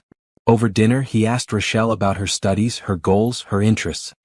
He listened with genuine attention, asked follow-up questions, treated her like an equal rather than some kid he had to tolerate to spend time with her sister. "What are you studying?" he asked. "Pre-law. I want to be a public defender." Rochelle's eyes lit up as she talked. "I know it doesn't pay well, but I want to help people who can't afford good legal representation. The system's so stacked against poor people." "That's admirable. Really admirable." Julian glanced at Tamara. "Your sister's raising you right." "She raised herself," Tamara said softly. "I just tried not to mess it up too badly." After dinner they walked along the riverfront. The night was cool but clear, city lights reflecting off the water. Rochelle walked ahead, giving them space while staying within earshot. "She's great," Julian said. "Smart, passionate, good-hearted. Like her sister." "You don't have to compliment us, Julian. We're already friends." "I'm not just being nice. I mean it." He stopped walking, turning to face her. The lights from the bridge cast shadows across his face. "Tamara, I know you said we should take some space after tonight. And I'll respect that. But I need you to know something first." "What?" "Meeting you changed my life. Not just because you helped me escape or gave me shelter. You showed me what genuine kindness looks like. What it means to live with integrity, to make choices based on values instead of expectations. I've spent the last week trying to build something meaningful because you inspired me to believe it's possible." Tamara's throat tightened. "Julian, I'm not saying this to pressure you or make things complicated. I just need you to know that whatever happens next, whether we stay close friends or drift apart, you've already made a lasting impact. You've already mattered." She looked at him, this man who had everything but had felt empty until he chose to run toward authenticity. She saw his vulnerability, his hope, his genuine care. And she felt her own walls cracking. "You've impacted me too," she admitted. "You reminded me that taking risks can lead somewhere beautiful. That saying yes to helping people opens doors I didn't know existed. That kindness really does come back around." They stood there by the river, two people from different worlds who'd found unexpected connection. Rochelle had stopped farther up the path, pretending to look at her phone but clearly keeping watch. What if we didn't take space? Julian asked quietly. What if we just stayed friends and saw where it leads? Your family won't approve. There will be complications. There are always complications. The question is whether the connection is worth navigating them. Tamara thought about her own advice to him. The right choice usually scares you a little. This scared her. But it also felt right in a way few things in her life ever had. Okay, she said. We stay friends. We see where it leads. But slowly, Julian. I need to protect Rochelle. And myself. Slowly. I can do slowly. His smile was radiant. Thank you. They walked back to join Rochelle, who pretended she hadn't been watching them with interest. On the drive home, the conversation flowed easily. Julian told them about his foundation plans, asked for their input on what communities actually needed versus what wealthy donors thought they needed. Don't assume you know what poor people want, Rochelle said bluntly. Ask them. Hire people from the communities you're trying to help. Give them real power in decision-making, not just token representation. That's exactly right, Julian agreed. Will you help me? As a consultant or advisor? Paid position, of course. Rochelle's eyes went wide. Seriously? Completely seriously. I need perspective from people who've actually lived the challenges my foundation wants to address. You'd be perfect. Tamara watched this exchange with a mixture of pride and caution. Julian was genuine, she believed that. But she also knew how easy it would be for him to consume their lives, to turn them into projects or proof of his own transformation. She'd need to stay vigilant, maintain boundaries, protect what mattered most. When they reached the apartment building, Julian walked them to the door. Thank you for tonight, he said. For giving me a chance to know you both better. For not writing me off as just some rich guy who doesn't understand real life. You're not just some rich guy, Tamara said. You're Julian. Complicated, thoughtful, brave Julian who's trying to figure out how to live authentically. That person is worth knowing. After he left, Rochelle turned to her sister with knowing eyes. You like him? Like really like him? He's a friend. Tam, I saw how you looked at each other. That's not just friendship. It's complicated. Everything worth having is complicated. Rochelle grabbed her sister's hand. Mom used to say that. Remember? When people would ask her about marrying outside her social class, about all the judgment they faced. She'd say, everything worth having is complicated, but that doesn't make it wrong. Tamara squeezed her sister's hand, tears pricking her eyes. When did you get so wise? I learned from the best. Inside the apartment they got ready for bed. But Tamara lay awake long after Rochelle's breathing evened into sleep. Her phone sat on the nightstand, dark and silent. She picked it up, typed a message to Julian, then deleted it. Typed another, deleted that too. Finally she settled on, tonight was perfect. Thank you. His reply came immediately, like he'd been waiting. First of many, I hope. I hope so too. Across the city, Julian lay in his enormous bed in his impersonal suite, feeling more at home than he had in years. Not because of where he was, but because of where he'd been. With Tamara and Rochelle, in their world of genuine connection and honest conversation. His phone buzzed with a message from Harrison. Mom's calming down. How was dinner? Perfect. She's perfect. They both are. Be careful, little brother. You're in deep and you might not even realize it yet. Julian stared at that message for a long time. Harrison was right. He was falling for Tamara, probably had been since that first rainy night when she'd chosen to help a desperate stranger. But what could he do about it? She needed slow, needed space, needed protection from the chaos of his world. So he'd give her all of that. He'd be patient, respectful, careful. He'd prove that he could be a safe person in her life, someone who added value rather than complication. And maybe, eventually, if he was very lucky, she'd be ready for something more. For now, friendship was enough. Being in her orbit was enough. Learning from her example was enough. Almost enough anyway. 2 weeks passed in a comfortable rhythm. Julian and Tamara texted daily, sometimes about important things, often about nothing at all. He'd send her photos of foundation planning meetings with captions like, trying to look like I know what I'm doing.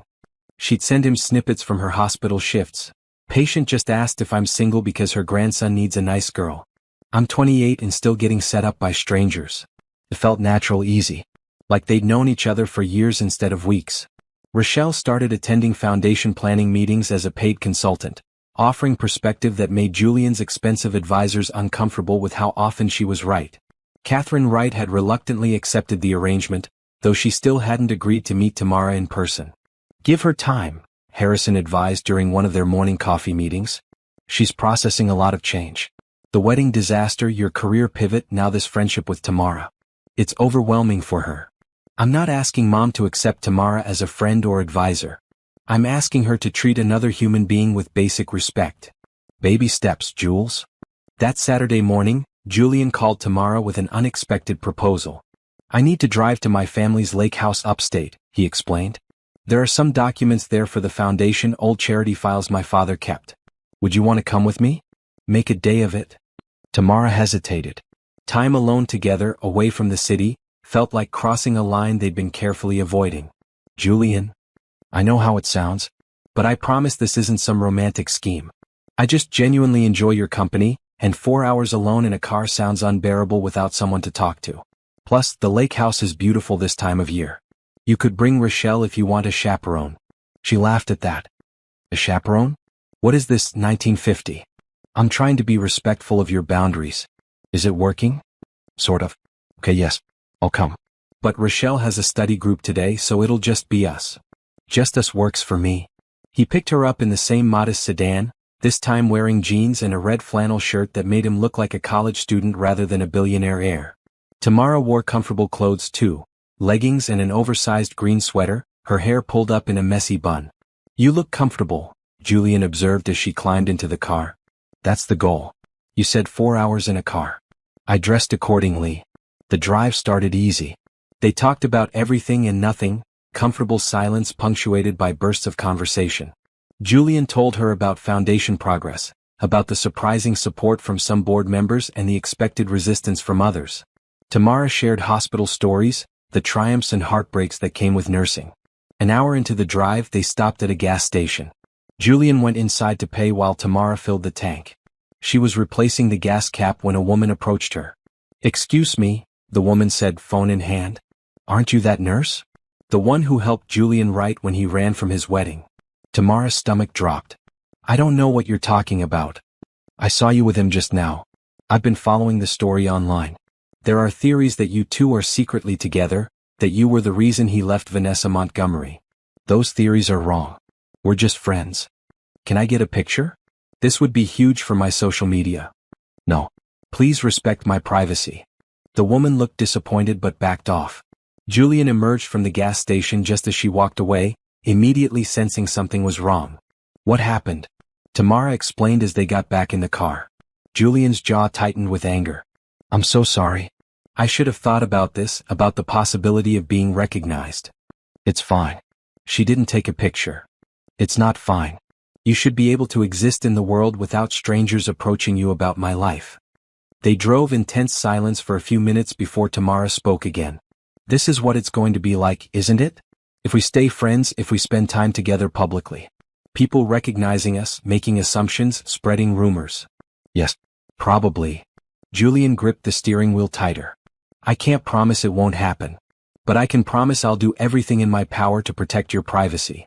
You can't control other people. No. But I can control myself. If this is too much, if being my friend brings more stress than joy, I'll understand if you want to step back. Tamara looked at his profile, at the tension in his shoulders, the guilt written across his face. She thought about the last 2 weeks, about how much lighter she'd felt having him in her life. About the perspective he brought, the way he challenged her assumptions and expanded her worldview. I don't want to step back, she said quietly. But I need to know this won't spiral. That my sister won't get harassed, that my coworkers won't start treating me differently, that my whole life won't become public property. I'll make sure it doesn't. Whatever I have to do. They stopped for lunch at a small diner similar to the one they'd visited on their first trip. This time nobody recognized them. They ate burgers and shared fries, the earlier tension gradually dissolving into their usual easy dynamic. Tell me about the lake house, Tamara said. What's it like? It's where we went every summer when I was a kid. Before my father got too busy, before Harrison and I got too caught up in preparing to inherit the business. It was the one place where we could just be a family without performance. Sounds nice. It was. My mother would make pancakes in the morning, Dad would take us fishing even though he was terrible at it, Harrison and I would swim until we were exhausted. Simple things. That's what you miss, isn't it? The simplicity. Yes. Everything in my world is complicated. Layered with agenda and image and calculation. Even charity is strategic. But at the lake house, things were just what they were. They arrived in early afternoon. The lake house sat at the end of a long driveway, surrounded by trees in their full autumn glory. The house itself was large but not ostentatious, built of warm wood with a wraparound porch and a dock extending into the clear lake water. "It's beautiful," Tamara breathed. "Come on. I'll show you around." Inside, the house felt frozen in time. Family photos covered the walls. Young Julian and Harrison fishing, Catherine and their father dancing at some formal event, all four of them building sandcastles on a beach somewhere. Everything was decorated simply, comfortably, with worn furniture and braided rugs that had clearly seen years of family life. "This feels more like a home than your mansion does," Tamara observed. "It is. We haven't been here much since Dad died. It hurts Mom too much, I think. All the memories." They found the documents Julian needed in his father's study, old charity files and foundation proposals that had never been implemented. While Julian sorted through papers, Tamara wandered the house, looking at photos, touching the spines of well-read books, feeling the echoes of family life that had once filled these rooms. In the living room she found a piano. She lifted the cover, pressed a few keys. They were slightly out of tune but still musical. "You play?" Julian had appeared in the doorway. "A little. My mom taught me before she died." "Will you play something?" Tamara sat at the bench and played a simple piece, one of the first her mother had taught her. Her fingers were rusty and she hit several wrong notes, but the music filled the space beautifully. "That was lovely," Julian said when she finished. "It was sloppy. It was real." "That's better." They made sandwiches from supplies Julian had brought, eating on the porch while looking out at the lake.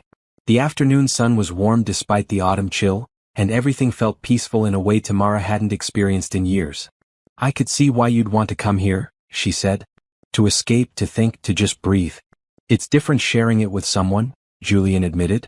"I've been here alone a few times since Dad died. It just felt empty. But with you here it feels alive again." The moment hung between them, heavy with unspoken meaning. Tamara felt her heart rate pick up.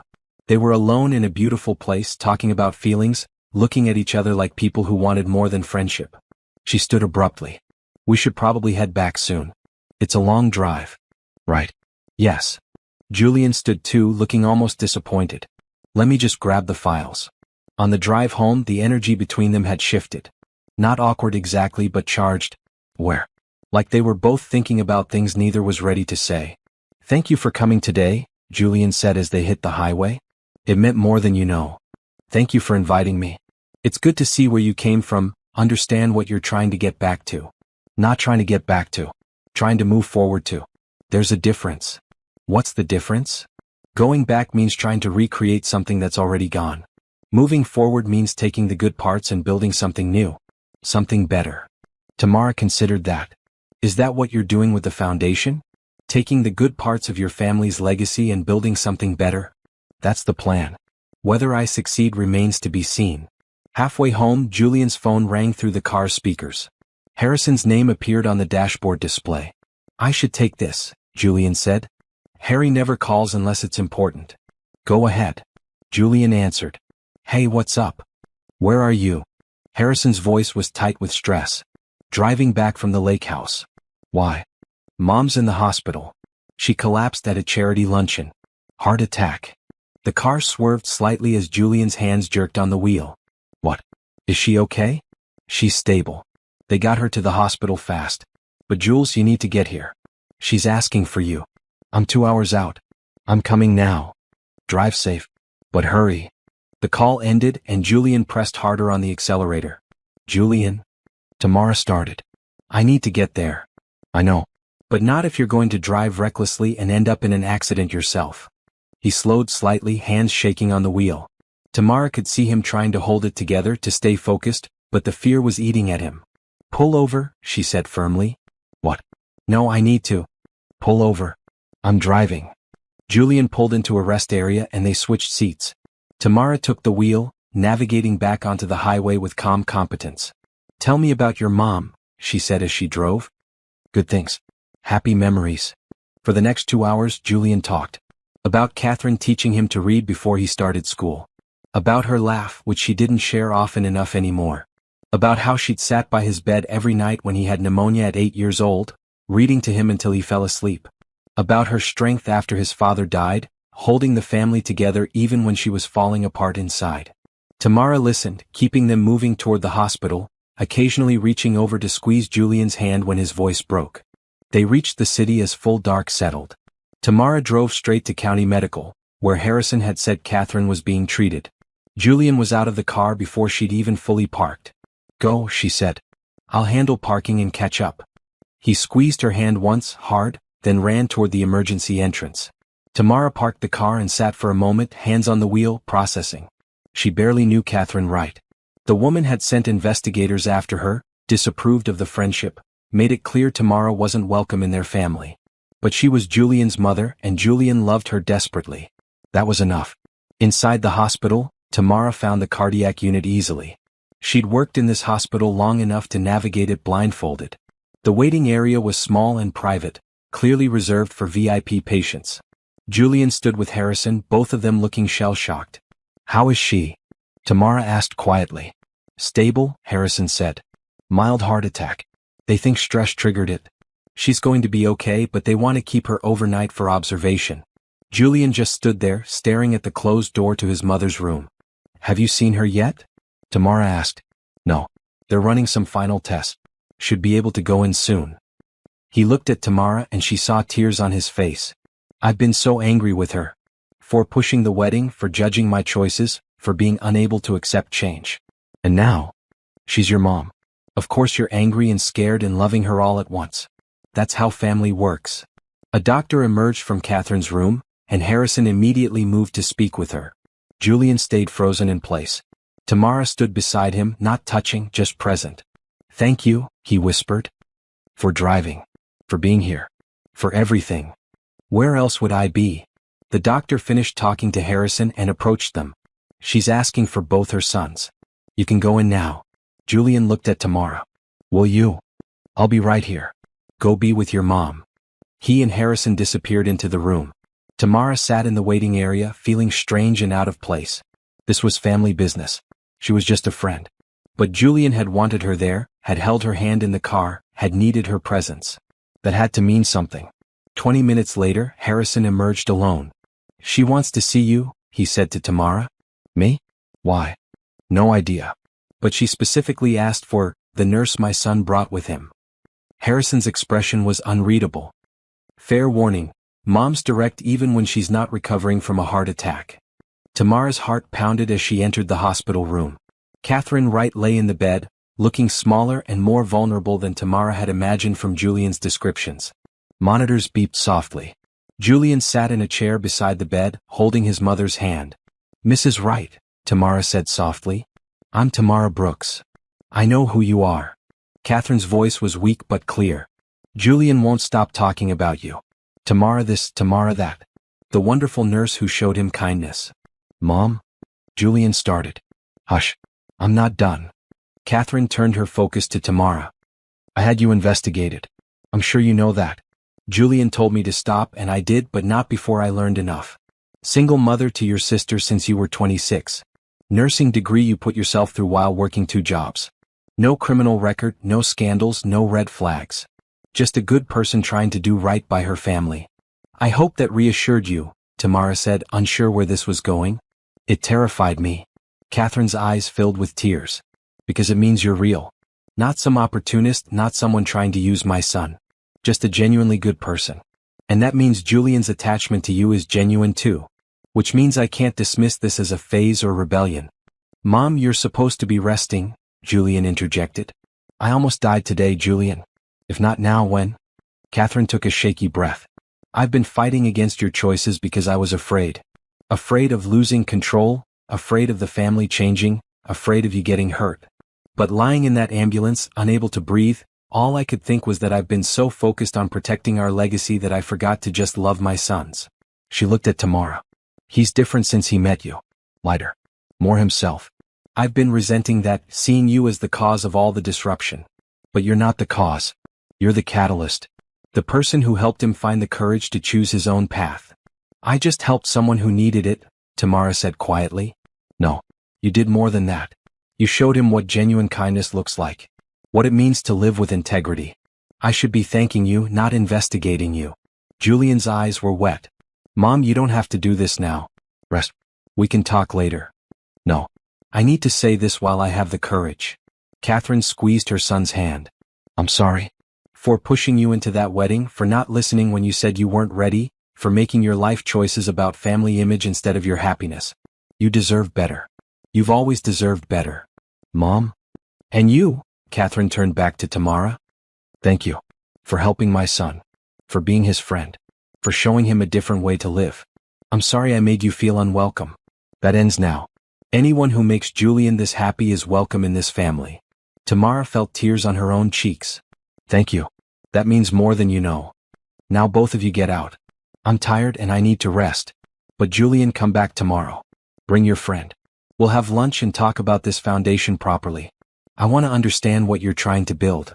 Outside the room, Julian pulled Tamara into a tight hug. She felt him shaking, releasing all the fear and stress of the last few hours. That was incredible, he whispered into her hair. She never admits she's wrong. Never apologizes. You must have made quite an impression. I think almost dying made the impression. I just happened to be standing there when she decided to acknowledge it. They pulled apart, and Julian looked at her with such tenderness that Tamara's breath caught. For a moment she thought he might kiss her. But Harrison appeared in the hallway, breaking the moment. Family meeting tomorrow, he announced. Mom wants to discuss the foundation. All hands on deck. She's supposed to be resting, Julian protested. You try telling her that. I'll wait. They left the hospital together. Harrison drove Julian's car home while Tamara called for a ride share to take her back to her apartment. But as they stood in the hospital parking lot waiting for her car to arrive, Julian held her hand.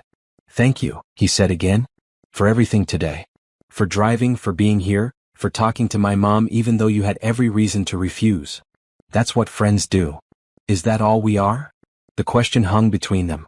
Friends? Tamara looked at their joined hands, felt the warmth of his skin against hers, saw the hope and fear battling in his eyes. She wanted to say yes, wanted to keep the safe label of friendship.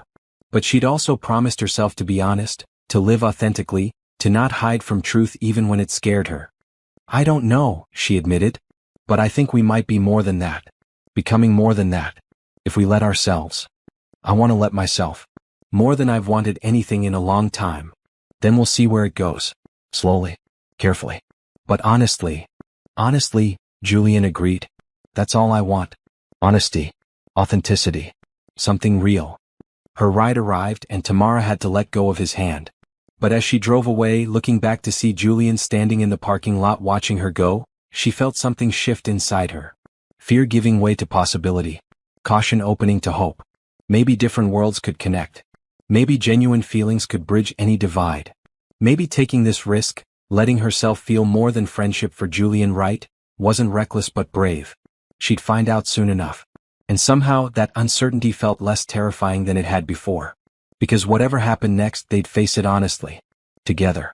The next morning, Tamara woke to 17 missed calls and 34 text messages. Her heart jumped, immediately thinking something had happened to Catherine or Julian. But as she scrolled through the notifications, she realized the problem was something else entirely. Someone had posted a photo from the hospital parking lot last night. Julian holding her hand. The two of them standing close, clearly in an intimate moment. The caption read, "Runaway groom and mystery nurse, more than friends?" The photo had been shared thousands of times. News outlets had picked it up. Speculation was everywhere. Her phone rang again. This time she answered. It was Jamie from work. "Have you seen the internet?" her friend asked without preamble. "I'm looking at it now. Girl, you're famous. Everyone's talking about you and Julian Wright. The whole hospital is buzzing. Mr. Peterson wants to see you when you come in." "What? This has nothing to do with work." "I know that. You know that. But there are reporters calling the hospital asking for comments. He's probably just doing damage control." After Jamie hung up, Tamara called Rochelle, who answered on the first ring. "Are you okay?" her sister asked. "I saw the photos. People are saying crazy things online." "I'm fine. It's just gossip. It'll blow over." "Tam, there are reporters outside our building. Mrs. Chen wouldn't let them in, but they're out there waiting." Tamara's stomach sank.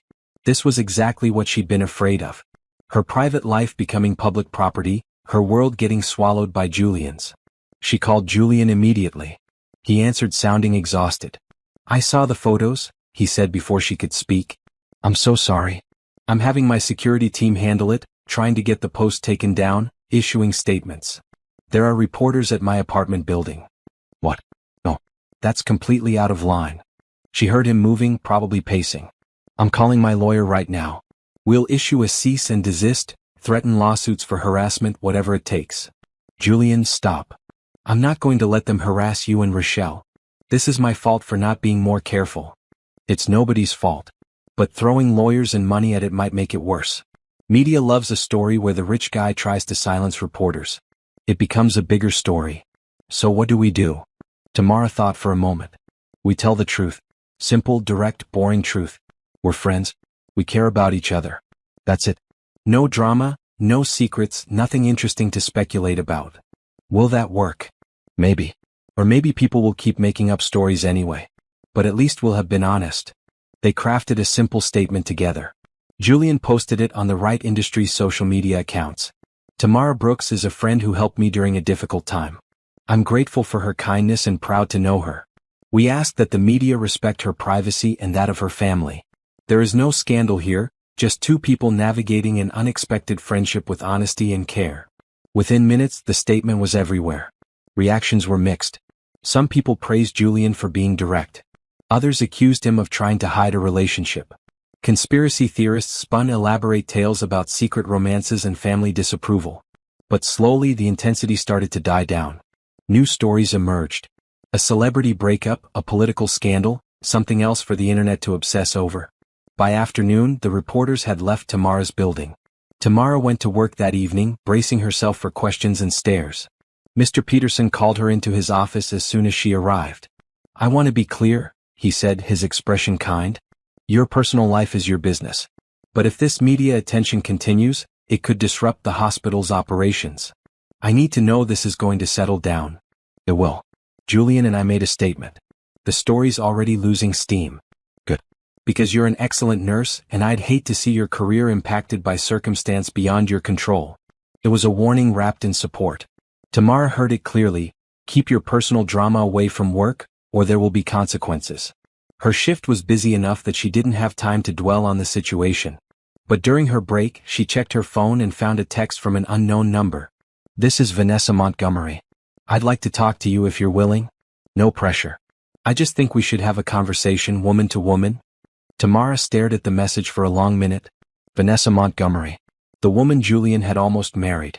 The woman whose wedding he'd run from. What could she possibly want to talk about? She showed the message to Jamie, who was on break with her. Don't do it, Jamie advised immediately. It's a trap. She probably wants to yell at you or something. The message doesn't sound angry. That's what makes it suspicious. But Tamara's curiosity was piqued. She replied, okay. When and where? The response came quickly. Tomorrow afternoon? There's a cafe on 5th and Madison. I'll book a private room. Just us. Tamara agreed before she could second-guess herself. She told Julian about the meeting that night when he called to check on her. Are you sure that's a good idea? He asked, sounding concerned.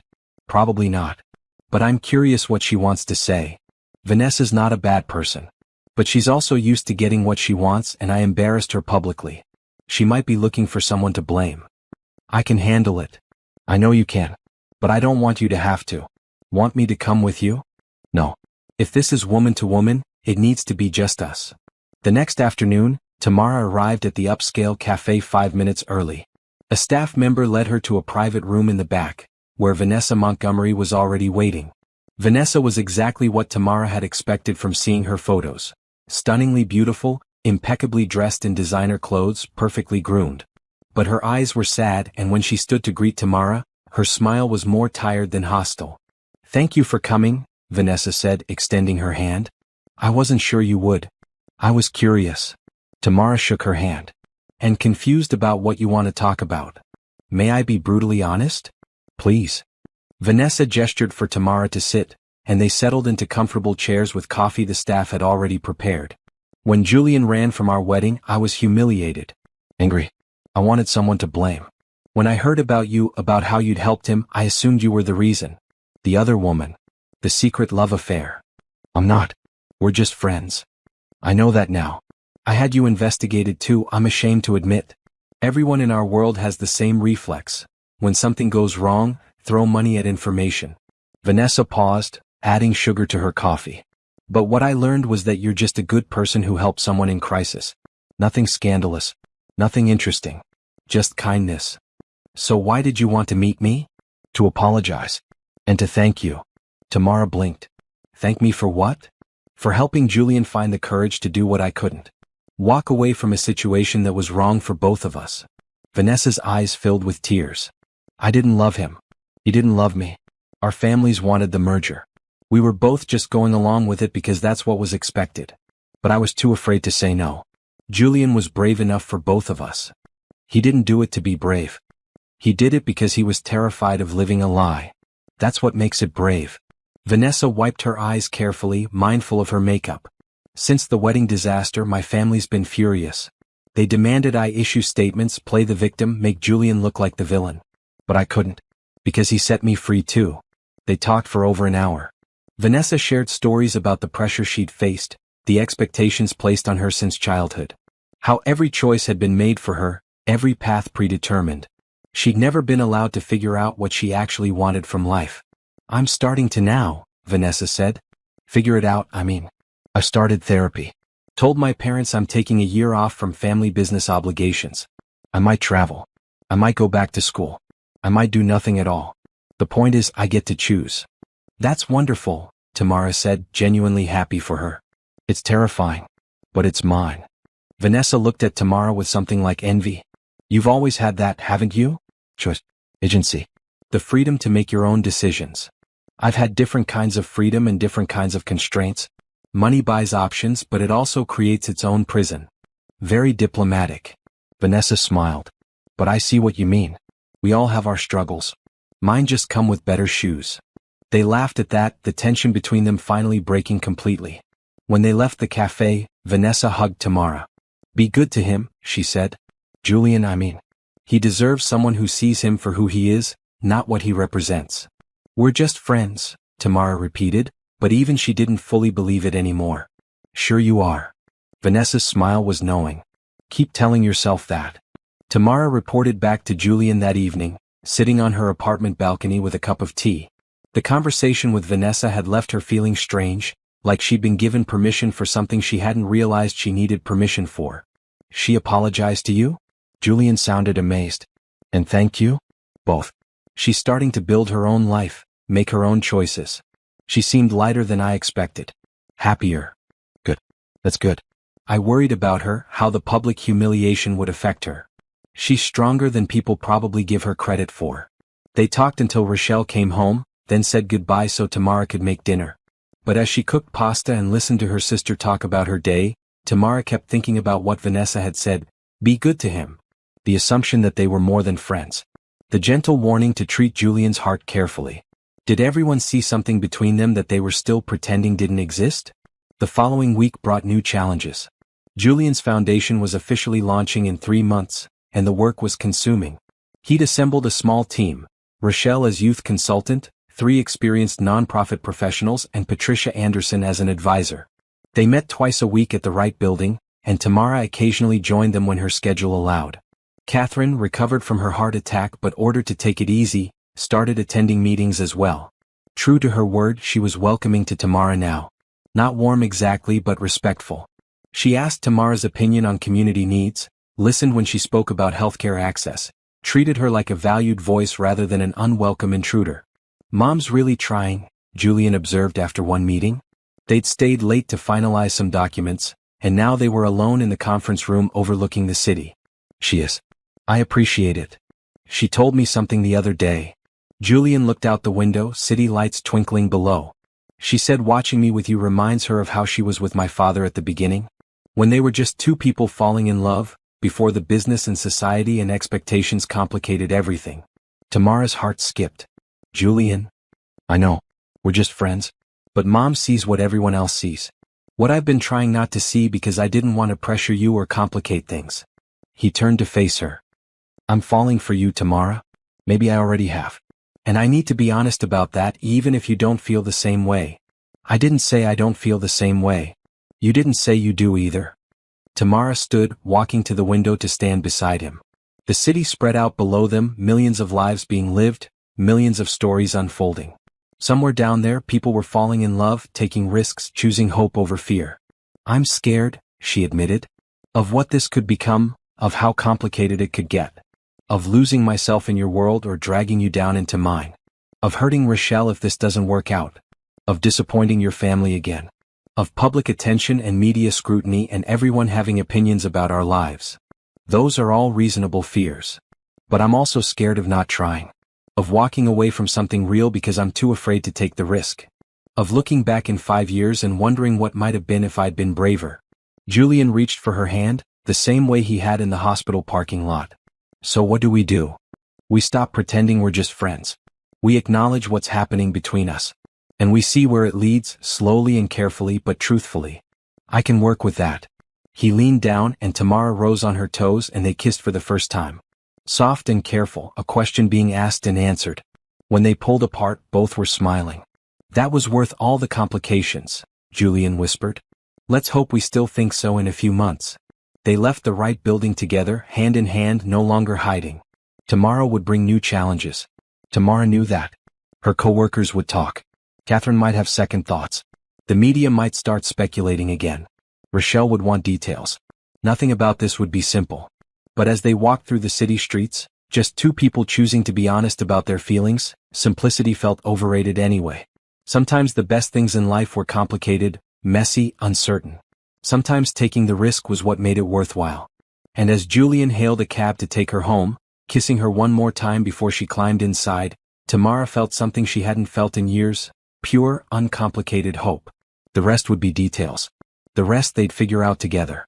The car broke down on a Thursday afternoon, 3 weeks after their first kiss. Julian and Tamara had been driving to visit Patricia at the bookstore, planning to discuss foundation outreach strategies. One moment everything was fine. The next, the engine made a horrible grinding sound and the car coasted to a stop on the shoulder of a quiet country road. "Well," Julian said, staring at the dashboard. "This is unfortunate." Tamara tried not to laugh. "You've never dealt with car trouble, have you?" "I've always had drivers. Or Harrison handled it. Or there was a service I called." He looked genuinely bewildered. "What do?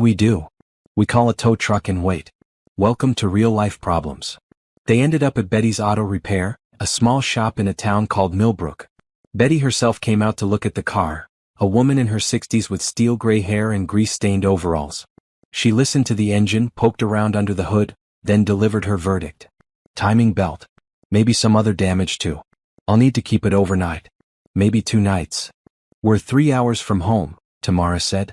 "Is there a rental car place nearby?" "Closed on Thursdays. Opens tomorrow morning." Betty wiped her hands on a rag. "There's a decent motel up the road.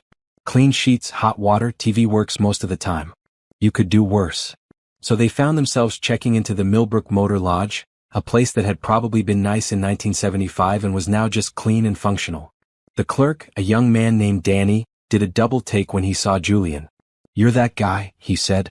"The one who ran from his wedding." "That's me." Julian sighed. "Though I'd prefer to be known for something else." "Cool. We don't get many famous people here."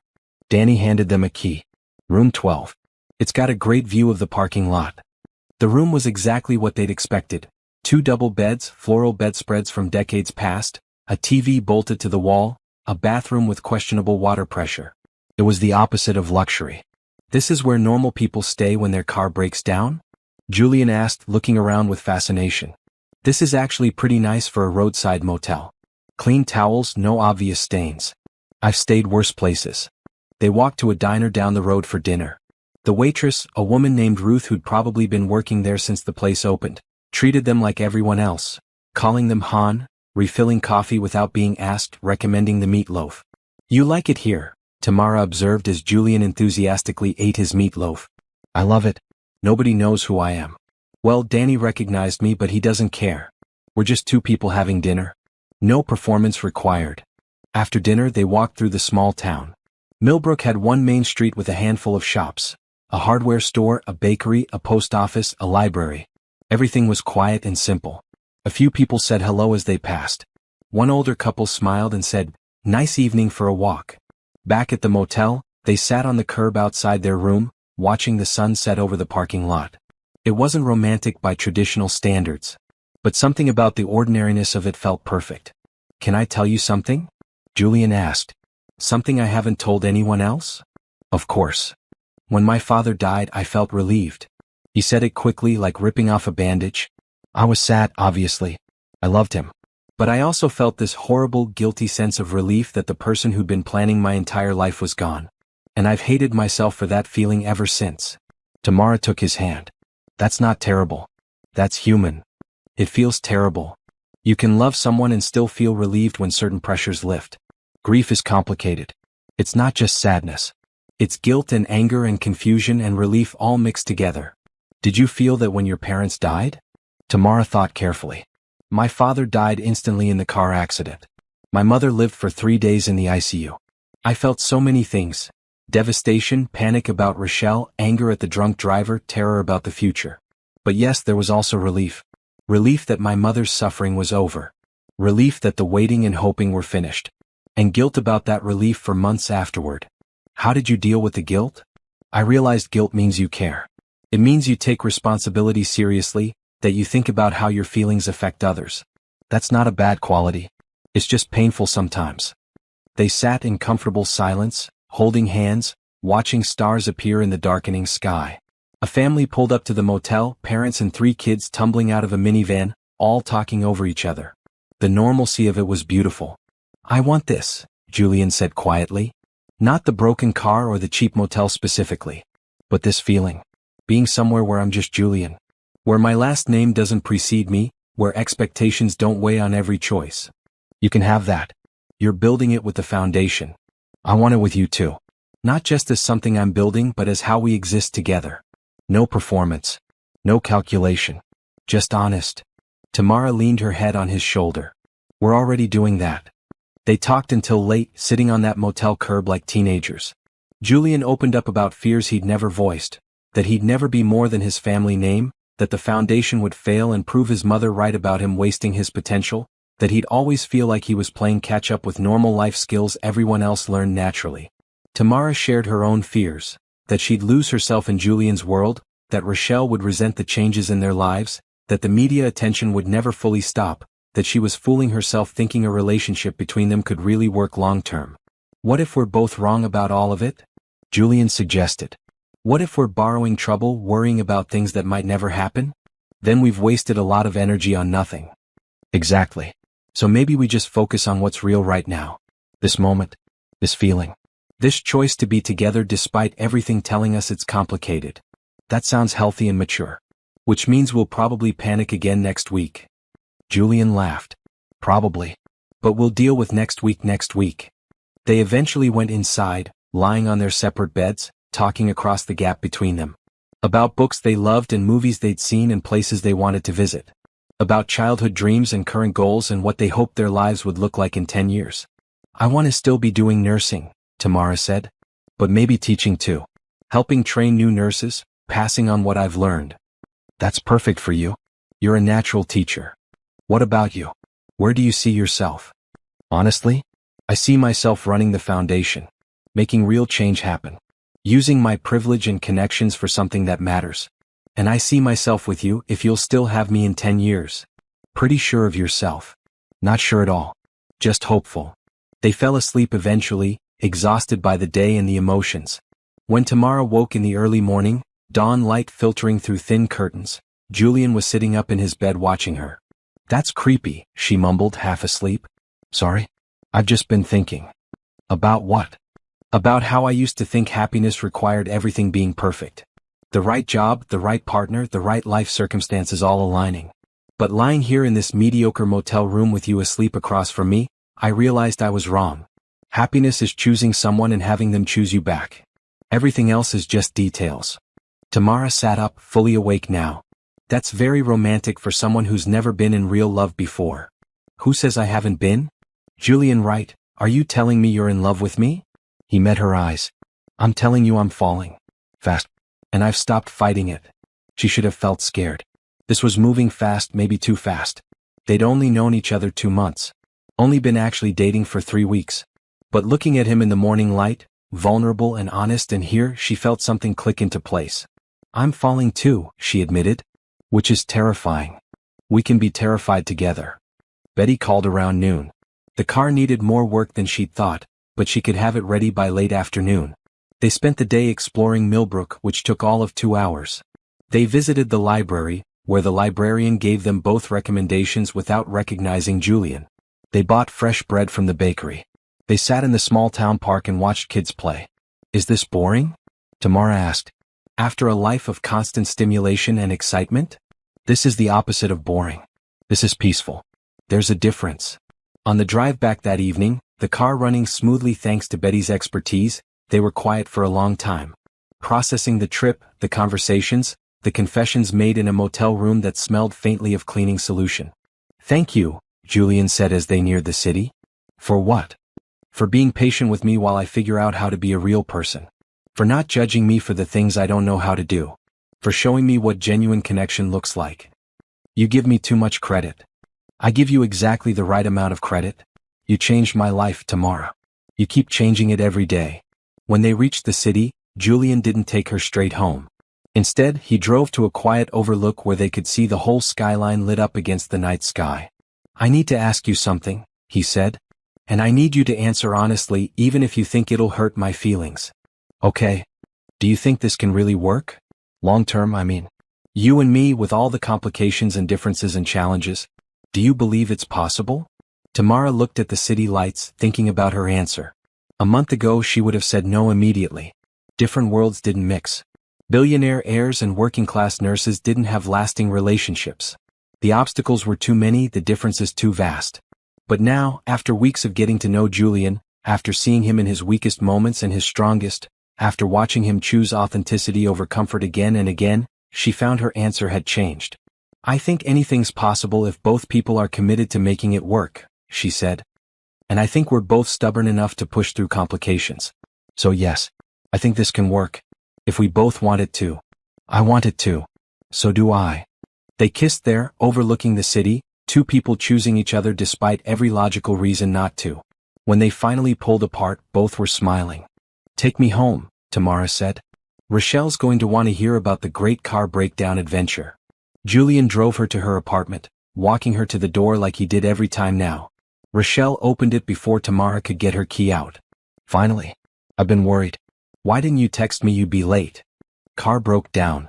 We got stuck in a small town overnight. It was actually kind of great. Rochelle looked between them, seeing something in their faces. Something happened. Something good. We'll talk later, Tamara promised. After Julian left, Rochelle cornered her sister in the kitchen. Spill. Everything. So Tamara told her.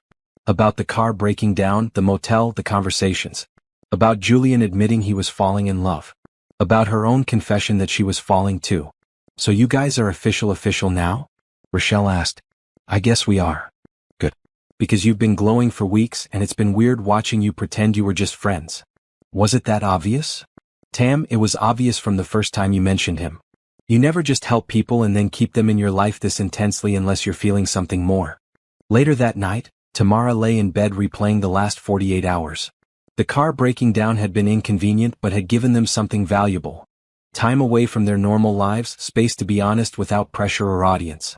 Sometimes the best moments came from unexpected circumstances. Her phone buzzed with a text from Julian. Home's safe. Already missing you. Same time tomorrow? She replied, can't.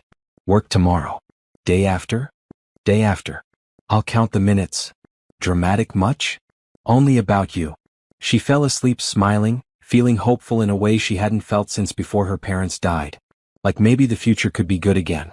Like maybe taking this risk, choosing this complicated, imperfect, beautiful thing with Julian, was exactly the right choice. The rest would be details. And they'd figure out the details together, one day at a time, with honesty and trust and hope leading the way. Patricia's lake house was even more peaceful in late autumn than Julian had described. Bare trees reflected in still water, the air crisp and clean, everything quiet except for birds and the occasional splash of a fish jumping. Tamara stood on the dock, wrapped in a green cardigan, breathing in the serenity. Your friend has good taste, she called back to where Julian was setting up the patio furniture. Pat always knew how to find beauty in simplicity. It's her superpower. Patricia Anderson emerged from the house carrying a tray of lemonade despite the cool weather. If you're going to discuss me, at least say nice things, she teased. They'd driven up Friday afternoon, planning to spend the weekend working on foundation strategy. Patricia had offered her lake house as a retreat space, somewhere they could focus without city distractions. Catherine had approved, surprisingly, saying a weekend away might help Julian get perspective before the foundation's official launch in 6 weeks. Tamara had been nervous about the trip. A weekend away with Julian felt significant, a step toward something more serious. But Rochelle had practically pushed her out the door. Go. Have fun. Don't overthink everything for once in your life. Now, settling into chairs on Patricia's patio with lemonade and laptops, Tamara felt herself relaxing. This was good. The three of them worked well together. Julian with his business vision, Patricia with her legal expertise, Tamara with her ground-level understanding of community needs. Okay, Patricia started. 6 weeks until launch. Let's talk about what's still missing. They spent hours reviewing plans. The foundation would focus on 3 areas: healthcare access, education support, and small business development. Each area had dedicated staff, clear goals, measurable outcomes. On paper, everything looked perfect. But something's bothering you, Patricia said to Julian. I can tell. What is it? Julian set down his laptop. I'm worried we're just becoming another rich person's charity.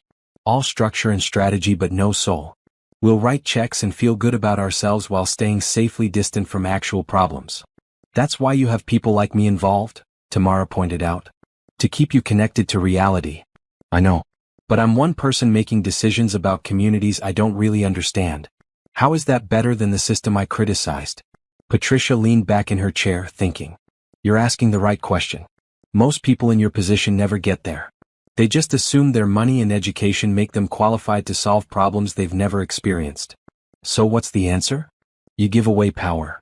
Patricia said it simply. You set up the foundation so that community members have real decision-making authority. Not just advisory roles, but actual power over how money gets spent and programs get designed. My board will hate that. They'll say we're being irresponsible with family money. Probably. But if you're serious about this being different, about it being real, you have to be willing to trust people. Even when it's uncomfortable. They talk through what that might look like. Community boards with budget authority. Residents choosing which projects to fund. Bottom-up design instead of top-down charity. It would be messier, harder to measure, more difficult to defend to skeptical board members. But it would be authentic, Julian said, looking at Tamara. Right? It would be revolutionary. Most foundations never give up that control. Then we'll be the ones who do. That evening, Patricia made dinner while Julian and Tamara walked around the lake. The sun was setting, painting the water gold and pink. Everything felt suspended in that perfect moment between day and night. You're really going to do it? Tamara said. Give away control to community members. I am. It's terrifying and probably stupid from a business perspective. But it's right. Your family's going to fight you. Let them. Julian stopped walking, turning to face her. I've spent my whole life making choices based on what other people wanted. The wedding, the career path, the social circles. All of it dictated by family expectations. The foundation is mine. I'm doing it right, even if right is messy and uncomfortable. I'm proud of you. Really proud. I couldn't do this without you. You've shown me what authentic service looks like, what it means to actually care about people instead of just performing care. They kissed there by the lake, the sunset painting everything in warm colors. When they pulled apart, Tamara rested her head against Julian's chest, listening to his heartbeat, feeling grateful and scared in equal measure. What are we doing? She whispered. Building something real. Together. That night, they sat around Patricia's fireplace, drinking wine and talking about everything except the foundation. Patricia told stories about her corporate law days, the moment she'd realized money wasn't worth hating her life. Julian shared memories of his father, the good and the complicated. Tamara talked about her parents, about the grief that never fully left but did get more manageable with time. I think that's what life is, Patricia mused. Learning to carry our complicated feelings without letting them crush us. Joy and grief, hope and fear, all mixed together. The people who try to feel only the good stuff end up feeling nothing at all. That's dark, Julian observed. That's honest. And honesty is what we're going for, right? The next morning, Tamara woke early and went for a run around the lake. The air was cold enough that her breath came out in clouds, but the exercise felt good. She'd been so busy with work and Julian and helping with the foundation that she'd neglected her own routines. When she got back, Patricia was making breakfast and Julian was on the phone on the porch, his voice tense. Tamara caught the end of the conversation. I don't care if the board has concerns. This is my foundation and my choice. Pause. No, Mother, I'm not being reckless. I'm being intentional about doing things differently. Another pause. I'll explain everything when I get back. But my decision stands. He hung up, leaning heavily on the porch railing. Tamara joined him, handing him coffee. Catherine found out about the community power sharing plan? She guessed. Harrison told her. He thought she'd be supportive. He was wrong. Julian took the coffee gratefully. She's calling an emergency board meeting for Monday. Wants to discuss concerns about foundation structure. Can she overrule you? Technically no. The foundation is mine. But she can make things very difficult. And she has allies on the board who trust her judgment over mine. What are you going to do? Fight for it. Present the plan, explain the reasoning, stand my ground. What else can I do? Patricia joined them on the porch. You could compromise. Keep some traditional structure while adding community voice. Give yourself time to prove the concept works before going all in. That's not doing it right. That's doing it safe. Safe isn't always wrong, Julian. Sometimes strategic patience is smarter than principled stubbornness. Julian looked between them, conflict clear on his face. I don't want to compromise. Not on this. Then don't, Tamara said quietly. But go into that meeting prepared for serious pushback. Know your data, have examples of other foundations that have done similar things, be ready to defend every choice. Your passion won't be enough. You'll need evidence. They spent the rest of the weekend preparing. Patricia found case studies of community-led foundations. Tamara contributed research on healthcare outcomes when communities controlled their own programs. Julian synthesized everything into a presentation that was part data, part vision, part personal commitment. By Sunday evening he was ready. Thank you, he said to both of them as they packed up to leave, for helping me build something worth fighting for. The drive back to the city was quiet. Julian was nervous about the Monday meeting. Tamara was worried about what would happen if Catherine won, if Julian had to choose between his vision and his family's support. Whatever happens, she said as they neared her apartment, I'm proud of you for trying. That's a very preparing for failure thing to say. I'm preparing for reality. Your family has power and money and years of doing things their way. You have passion and principle. Those don't always win. They should. Yes, they should. Monday morning came too fast. Julian dressed in his most serious suit, the armor of business meetings. He looked every inch the right air, polished, professional, powerful. But Tamara could see the nervousness underneath. Text me when it's over? She asked as he was leaving. I will. Wish me luck. You don't need luck. You need courage. Which you already have. The board meeting was scheduled for 10 a.m. Tamara was working a day shift so she couldn't be there. But her phone stayed in her pocket all morning waiting for updates. The text came at noon, it's done. Call you after work? That was all. No details, no indication of how it went. Tamara spent the rest of her shift distracted, wondering if it's done meant victory or defeat. Julian finally called at 7 p.m., just as Tamara was getting home. Tell me everything, she said, skipping greetings. It was brutal. Mom had the whole board primed against the plan. They called it well-intentioned but naive. Said I was being emotional rather than strategic. Questioned whether I was really ready for this kind of responsibility. Julian, I'm sorry. Wait, I'm not finished. His voice changed, became stronger. I presented anyway. Showed them the research, the case studies, the evidence that community-led programs work better than top-down charity. I told them about you, about Rochelle, about real people whose lives could be changed by this approach. And then I told them that if the board wouldn't support the foundation being done right, I'd resign and start over independently. You what? I gave them an ultimatum. Either we do this my way with real community power or I walk away entirely. No right name, no family money. I'll start from scratch if I have to. Tamara's heart was pounding. What did they say? They voted 7-5. In favor of the community-led model. We won, Tamara. Barely, but we won. Julian. That's incredible. Mom voted against it. Harrison voted for it. It was the first time they've been on opposite sides of a family decision. He sounded exhausted but triumphant. I'm still processing what that means for family dynamics. But right now, I'm just celebrating that the foundation gets to be what I wanted it to be. What you wanted and what communities need. There's a difference. You're right. What communities need and what I get to help provide. Better? Much better. They talked for an hour, Julian sharing every detail of the meeting. Catherine's disappointment. Harrison's support. The board members who'd been swayed by the evidence. The ones who'd voted against out of principle, not data. Where does this leave you and your mother? Tamara asked. Strained. She thinks I'm making a mistake. I think she's holding too tight to the old ways of doing things. We're both probably a little right. He paused. But I'm not backing down. Not on this. The foundation launches in 4 weeks with community boards having real power. That's final. Then I'm incredibly proud of you. And a little terrified about what this means for your family relationships. Me too. But some things are worth the strain. This is one of them. After they hung up, Tamara sat with her phone, processing everything. Julian had chosen his values over family approval. Had stood his ground even when it would have been easier to compromise. Had risked real consequences to do things right. That kind of courage was rare. It made her love him more and worry more in equal measure. Because standing up to family once was hard. Doing it consistently, maintaining boundaries while preserving relationships, would be the real test. But for tonight, they could celebrate the victory. Tomorrow would bring new challenges. But they'd face those together, with honesty and hope leading the way. 4 weeks passed in a blur of activity. The foundation launch was imminent, and Julian was working 12-hour days.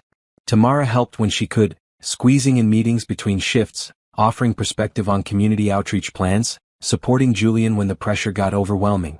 Catherine remained distant but civil. She'd accepted the board's decision but hadn't forgiven Julian for pushing so hard.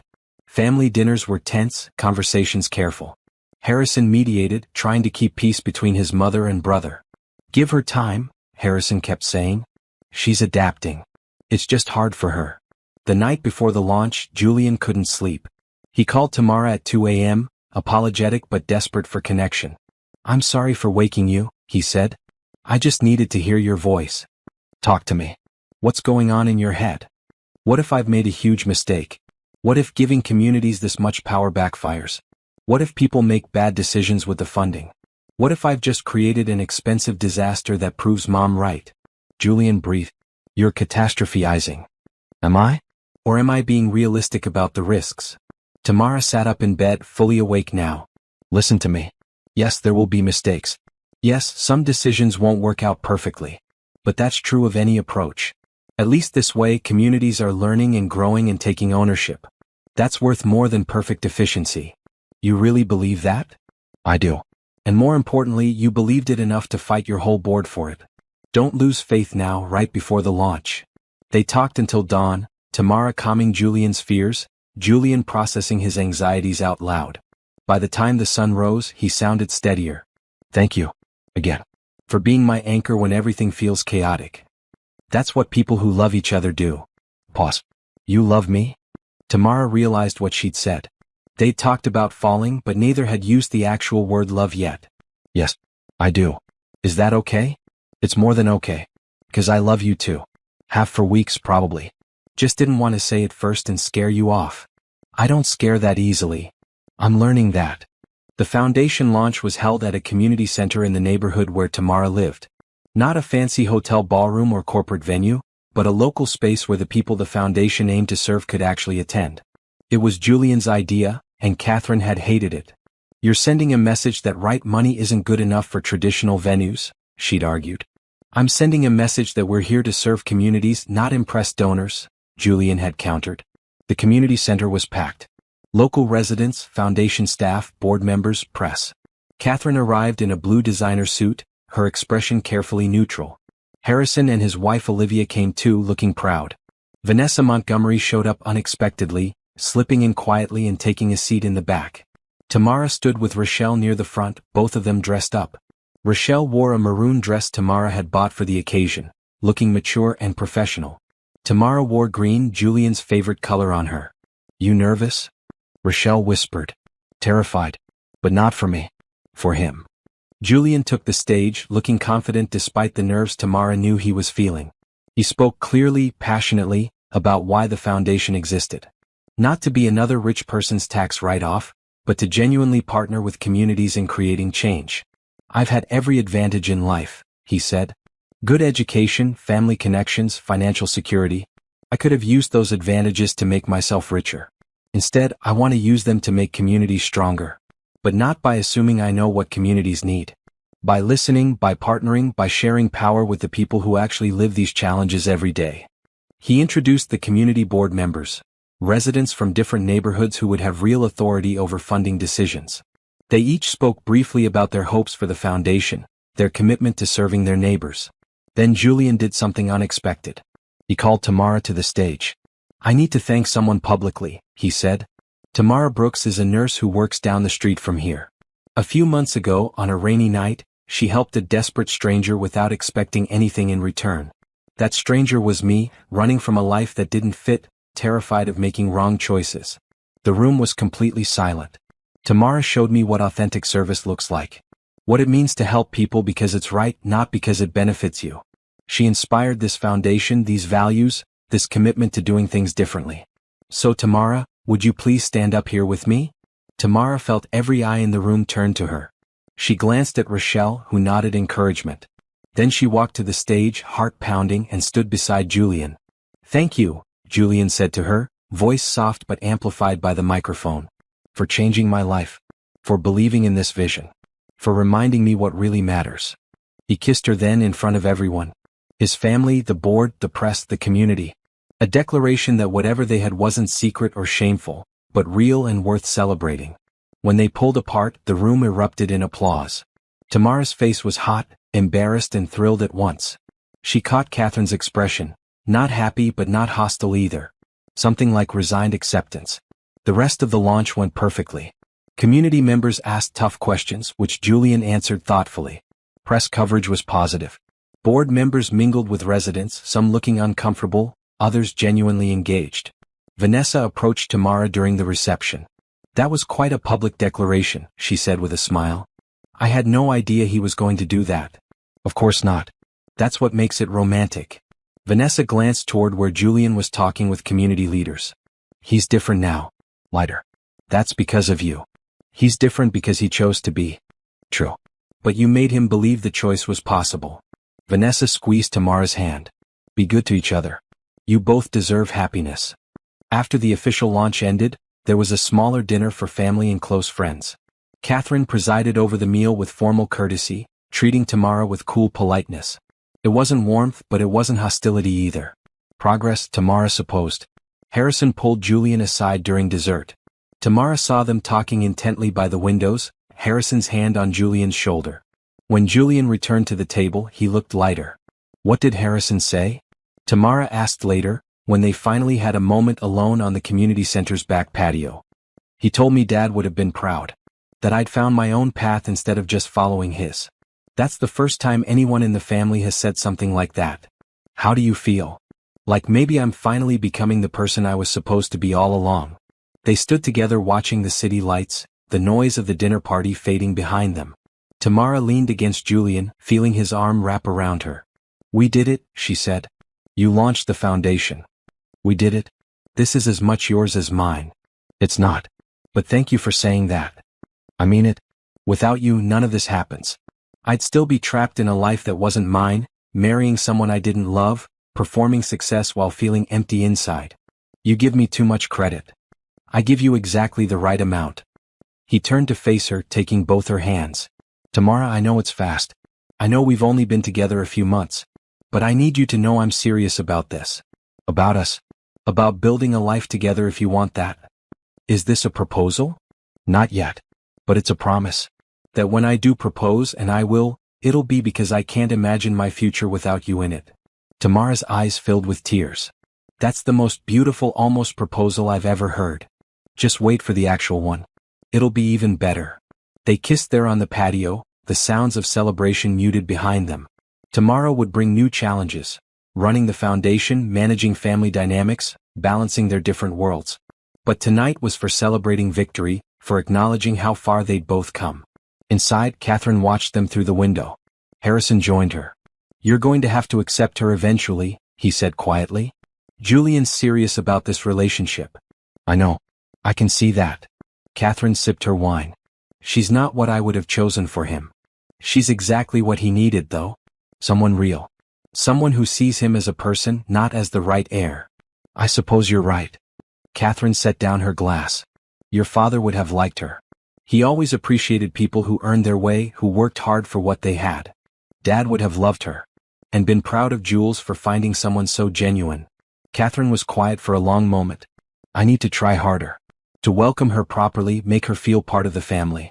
Not because I've changed my mind about appropriate matches, but because Julian has chosen her. And I need to respect his choices, even when they're not mine. That's all Jules wants. Your respect and acceptance. Then I'll give it. Starting now. When Julian and Tamara came back inside, Catherine approached them. Tamara, do you have plans tomorrow evening? Just work until 6. Good.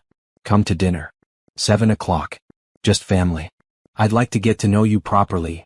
Tamara glanced at Julian, who looked as surprised as she felt. I'd like that. Thank you. After Catherine walked away, Julian whispered, Did that just happen? Did my mother just invite you to family dinner? I think she did. This is huge. She never extends dinner invitations lightly. Should I be terrified? Probably. But also hopeful. If Mom's trying, she's really trying. She doesn't do things halfway. They left the launch party late, tired but happy. Julian drove Tamara and Rochelle home, walking them both to the door. Today was perfect, he told Tamara. Thank you for standing up there with me, for being part of this. Thank you for including me. For loving me enough to be public about it. I'd shout it from every rooftop if I thought it would help. After he left, Rochelle turned to her sister with knowing eyes. He's going to propose. You know that, right? Maybe. Eventually. Not eventually. So, I saw how he looked at you today. That's a man planning a future. Tamara got ready for bed, her mind racing. The foundation launched. Catherine reaching out. Julian's promise of a proposal. Everything was moving fast, changing rapidly. It would be easy to feel overwhelmed. But instead she felt hopeful. Because all these changes were good ones. Scary, yes, but good. And she had Julian beside her, helping navigate it all. Her phone buzzed with a text. Thank you for today. For every day. I love you. She replied, I love you too. See you tomorrow for the scary family dinner. We'll survive it together. We always do. And that, Tamara thought, was the real gift. Not the money or the foundation or the public declarations. Just knowing that whatever came next, they'd face it together. Honestly. Bravely. With love leading the way. 3 months after the foundation launch, everything had settled into a new rhythm. The community boards were functioning well, making smart decisions about funding and programs. Julian's fears about giving away power had been unfounded. If anything, the community-led approach was working better than traditional top-down charity. Tamara had become a regular presence at Wright family events. Catherine still wasn't warm exactly, but she was welcoming. She asked about Tamara's work, included her in family discussions, treated her like someone who mattered to Julian and therefore mattered to the family. You're growing on her, Harrison observed at one family brunch. Mom actually smiled when you were telling that story about the patient who proposed to his nurse. Progress, Tamara agreed. More than progress. Acceptance. Your family now, whether she's ready to admit it or not. The foundation's opening gala was scheduled for a Saturday in March. Unlike the community center launch, this was a fundraiser aimed at wealthy donors. A necessary evil, Julian called it. They needed funding beyond the family money, and that meant courting rich people at fancy events. You'll be there, right? Julian asked Tamara a week before the gala. They were having dinner at a small restaurant near her apartment, one of their regular date spots. Do I have to? You know I hate those things. Please. I'll be miserable without you. Besides, I want to show you off. I'm not a trophy. No, you're the person I love and am incredibly proud of. There's a difference. Tamara sighed. Fine. But I'm wearing whatever I want, not some designer thing your mother picks out. Deal. Though Mom will probably offer anyway. She did. Catherine called Tamara 2 days later with the name of a personal shopper who could help her find something appropriate for the gala. Tamara politely declined, saying she already had something in mind. The truth was she'd been saving for months. There was a red dress she'd seen in a boutique window, elegant but not too formal. With her foundation consulting money, she could finally afford it. When Julian picked her up the night of the gala, his eyes went wide. You look stunning. You're not so bad yourself. He wore a perfectly tailored tux, looking every inch the billionaire heir. But he was holding a bouquet of daisies, her favorite flower, instead of the roses that would have been more formal. Thought you could use these, he said, handing them over. For courage. The gala was at a high-end hotel downtown, the ballroom decorated in silver and blue. Waiters circulated with champagne and appetizers. A string quartet played in one corner. Everything was elegant, expensive, and slightly intimidating. Tamara held Julian's arm, letting him guide her through introductions. Wealthy donors, board members, politicians. Everyone wanted to talk to Julian, to congratulate him on the foundation's early success, to discuss potential partnerships. She was standing alone, Julian having been pulled aside by a major donor, when Vanessa Montgomery appeared beside her. Surviving? Vanessa asked with a knowing smile. Barely. I keep waiting for someone to realize I don't belong here. None of us belong here. We just pretend better. Vanessa took 2 champagne flutes from a passing waiter, handing one to Tamara. I wanted to tell you something. I'm moving to Paris. Taking that year off I talked about. Going to study art history, maybe find out who I am without family expectations. That's wonderful. Really wonderful. It's terrifying. But necessary. Vanessa clinked her glass against Tamara's. Thank you. For helping Julian find his courage, which helped me find mine. The ripple effects of kindness, right? After Vanessa walked away, Tamara found herself approached by Catherine. Having a terrible time? Catherine asked. Not terrible. Just out of my element. Good. That means you're real. Everyone else here is performing. Catherine gestured at the crowd.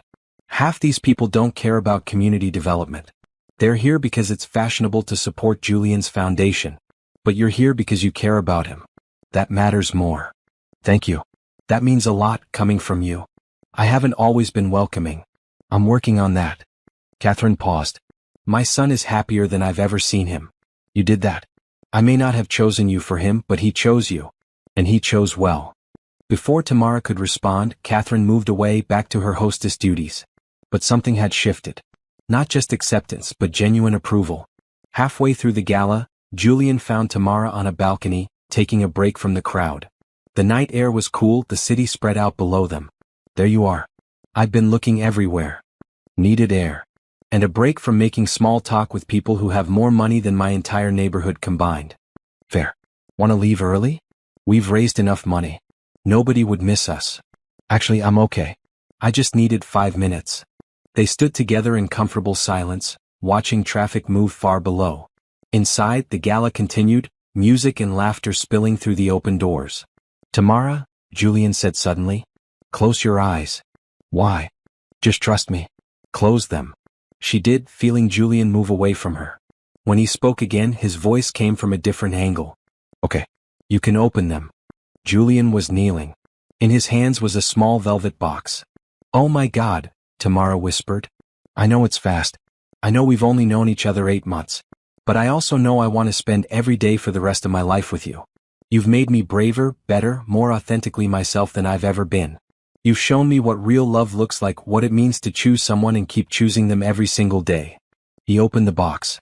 Inside was a ring, not huge and ostentatious, but beautiful and elegant. Tamara Brooks, will you marry me? Tears streamed down Tamara's face. Yes. Absolutely yes. Julian stood, sliding the ring onto her finger, then kissing her deeply.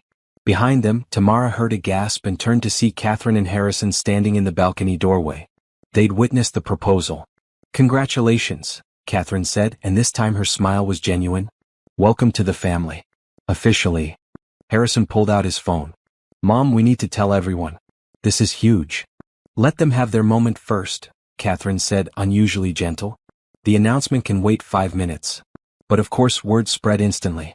By the time Julian and Tamara returned to the ballroom, everyone knew. Congratulations came from all directions. Champagne flowed. The string quartet started playing romantic music. Rochelle, who'd been attending as Tamara's guest, pushed through the crowd to hug her sister. You're getting married, she said, crying happy tears. Mom and Dad would be so happy for you. They would, Tamara agreed, her own tears starting fresh. And I get a rich brother-in-law who'll pay for law school. Rochelle? I'm kidding. Mostly. She hugged Tamara again. I'm so happy for you. He's a good man. He'll take care of you. We'll take care of each other. That's what partnerships are. The rest of the night passed in a blur. Dancing, toasts, plans being made. Harrison promised to throw them an engagement party. Catherine offered to help with wedding planning if they wanted. Patricia sent a text. About time. When's the wedding? I'm officiating. At midnight, Julian and Tamara escaped to his car, exhausted but ecstatic. That went well, Julian said as he drove toward Tamara's apartment. You proposed in front of your entire donor base. I proposed in front of people who care about us. There's a difference. At her apartment building, Julian walked her to the door, the same ritual they'd done for months. But tonight felt different.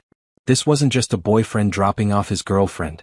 This was a fiancé saying goodnight to his future wife. I can't believe you're going to marry me, Julian said. I can't believe you asked. Actually, I can. You're nothing if not bold when you believe in something. I believe in us. More than anything. They kissed goodnight, Tamara's ring catching the streetlight and sparkling. Inside the apartment, Rochelle was waiting up. Show me the ring properly, she demanded. Tamara held out her hand and they both stared at it. The ring was beautiful, a sapphire surrounded by small diamonds. He picked well, Rochelle observed. He did. He really did. So when's the wedding? Can I be maid of honor? Are we going to have to move to the right mansion? Is my college debt completely covered now? Slow down. We just got engaged. We haven't planned anything yet. But we're going to be okay, right? You getting married doesn't mean you'll forget about me? Tamara pulled her sister into a tight hug. Never. You're my family. Julian marrying me means he's marrying into our family. Nothing changes that. That night, Tamara lay in bed, unable to sleep despite exhaustion. She kept looking at her ring, at this physical symbol of promises made. 8 months ago, she'd helped a desperate stranger in the rain. Now she was engaged to that stranger, planning a future she'd never imagined. Her phone buzzed. I know you're not asleep. Neither am I. Too excited. She replied, What have we done? Started the rest of our lives. Scared. Terrified. And happy. Both at once. That's how you know it's real. The best things in life are terrifying and beautiful together. When did you get so wise? When I met you. You taught me to be brave. Pretty sure you taught me that. Then we taught each other. Even better. The next few weeks were a whirlwind. Engagement announcements in society pages, much to Tamara's discomfort. Congratulations from everyone who'd followed their story. Offers to host the wedding from venues that wanted the publicity. We should do it at the lake house, Julian suggested one evening. They were having dinner with Harrison and Olivia, discussing wedding plans. Small ceremony, just family and close friends. Somewhere that actually means something to us. Mom will want something bigger, Harrison warned. More formal. Rites always have big weddings. This rite is doing it differently. If people want to celebrate with us, they can come to the reception in the city afterward. But the actual wedding should be intimate. Catherine pushed back as expected, but Julian stood firm. The wedding would be at the lake house in June, small and meaningful. The reception would be large and formal, satisfying society expectations. Compromise. Tamara spent her days working at the hospital, her evenings planning a wedding and helping run the foundation. It should have felt overwhelming, but instead it felt right. Busy but purposeful. Challenging but meaningful. One evening, she and Julian visited the lake house to scout locations for the ceremony. Standing on the dock where they'd kissed months before, watching the sunset paint the water gold, everything felt perfect. Right here, Tamara said. This is where we should get married. On the dock. By the dock. Overlooking the water. Where everything feels peaceful and real. I love it. Simple and honest. Very us. They sat on the dock's edge, feet dangling above the water, watching the sun disappear behind trees. Julian? Yeah. Thank you. For finding me that rainy night. For letting me help you. For being brave enough to choose your own path. Thank you for helping me. For not walking past a desperate stranger. For taking a risk on someone you had every reason to avoid. Best risk I ever took. Best rainy night of my life. They laughed at that, at the absurdity of how they'd met, at how a moment of crisis had turned into love. 3 months later, on a perfect June afternoon, they stood on that same dock surrounded by the people who mattered most. Rochelle as maid of honor, Harrison as best man, Catherine watching with genuine happiness, Patricia officiating with words about courage and authenticity and choosing love over fear. The ceremony was simple. No elaborate decorations, no expensive flowers, no performance. Just two people promising to build a life together, to stay honest and brave and committed through whatever came next. I promise to see you clearly, Julian said when it was time for vows. Not as a symbol of something I'm trying to achieve, but as the remarkable person you are. I promise to support your dreams, protect your autonomy, and love you with the same authentic kindness you've always shown me. I promise to believe in you, Tamara responded. Even when you doubt yourself. I promise to challenge you when you need challenging and support you when you need support. I promise to build a life with you that's honest, purposeful, and full of love. Patricia pronounced them married, and they kissed while their small crowd cheered. No media, no society pressure, no performance. Just pure celebration. The reception that evening in the city was everything Catherine had wanted. Elegant, formal, perfectly executed. But Julian and Tamara danced like they were still on the dock in their own world, building something beautiful together. We did it, Tamara whispered during their first dance. We're just getting started. And they were. The foundation kept growing, making real differences in communities. Julian found his purpose. Tamara continued nursing while also teaching and consulting. Rochelle excelled at law school. Catherine gradually warmed into a real relationship with Tamara. It wasn't perfect. There were challenges, conflicts, moments when their different worlds clashed. But they faced everything together with honesty and courage and love. Years later, when people asked Tamara how she and Julian had made their unlikely relationship work, she always said the same thing. We chose each other. Every single day we kept choosing each other. That's what love is. Not just a feeling but a choice. And we chose well. Julian would add, and it all started with kindness. Tamara saw someone in need and helped, expecting nothing in return.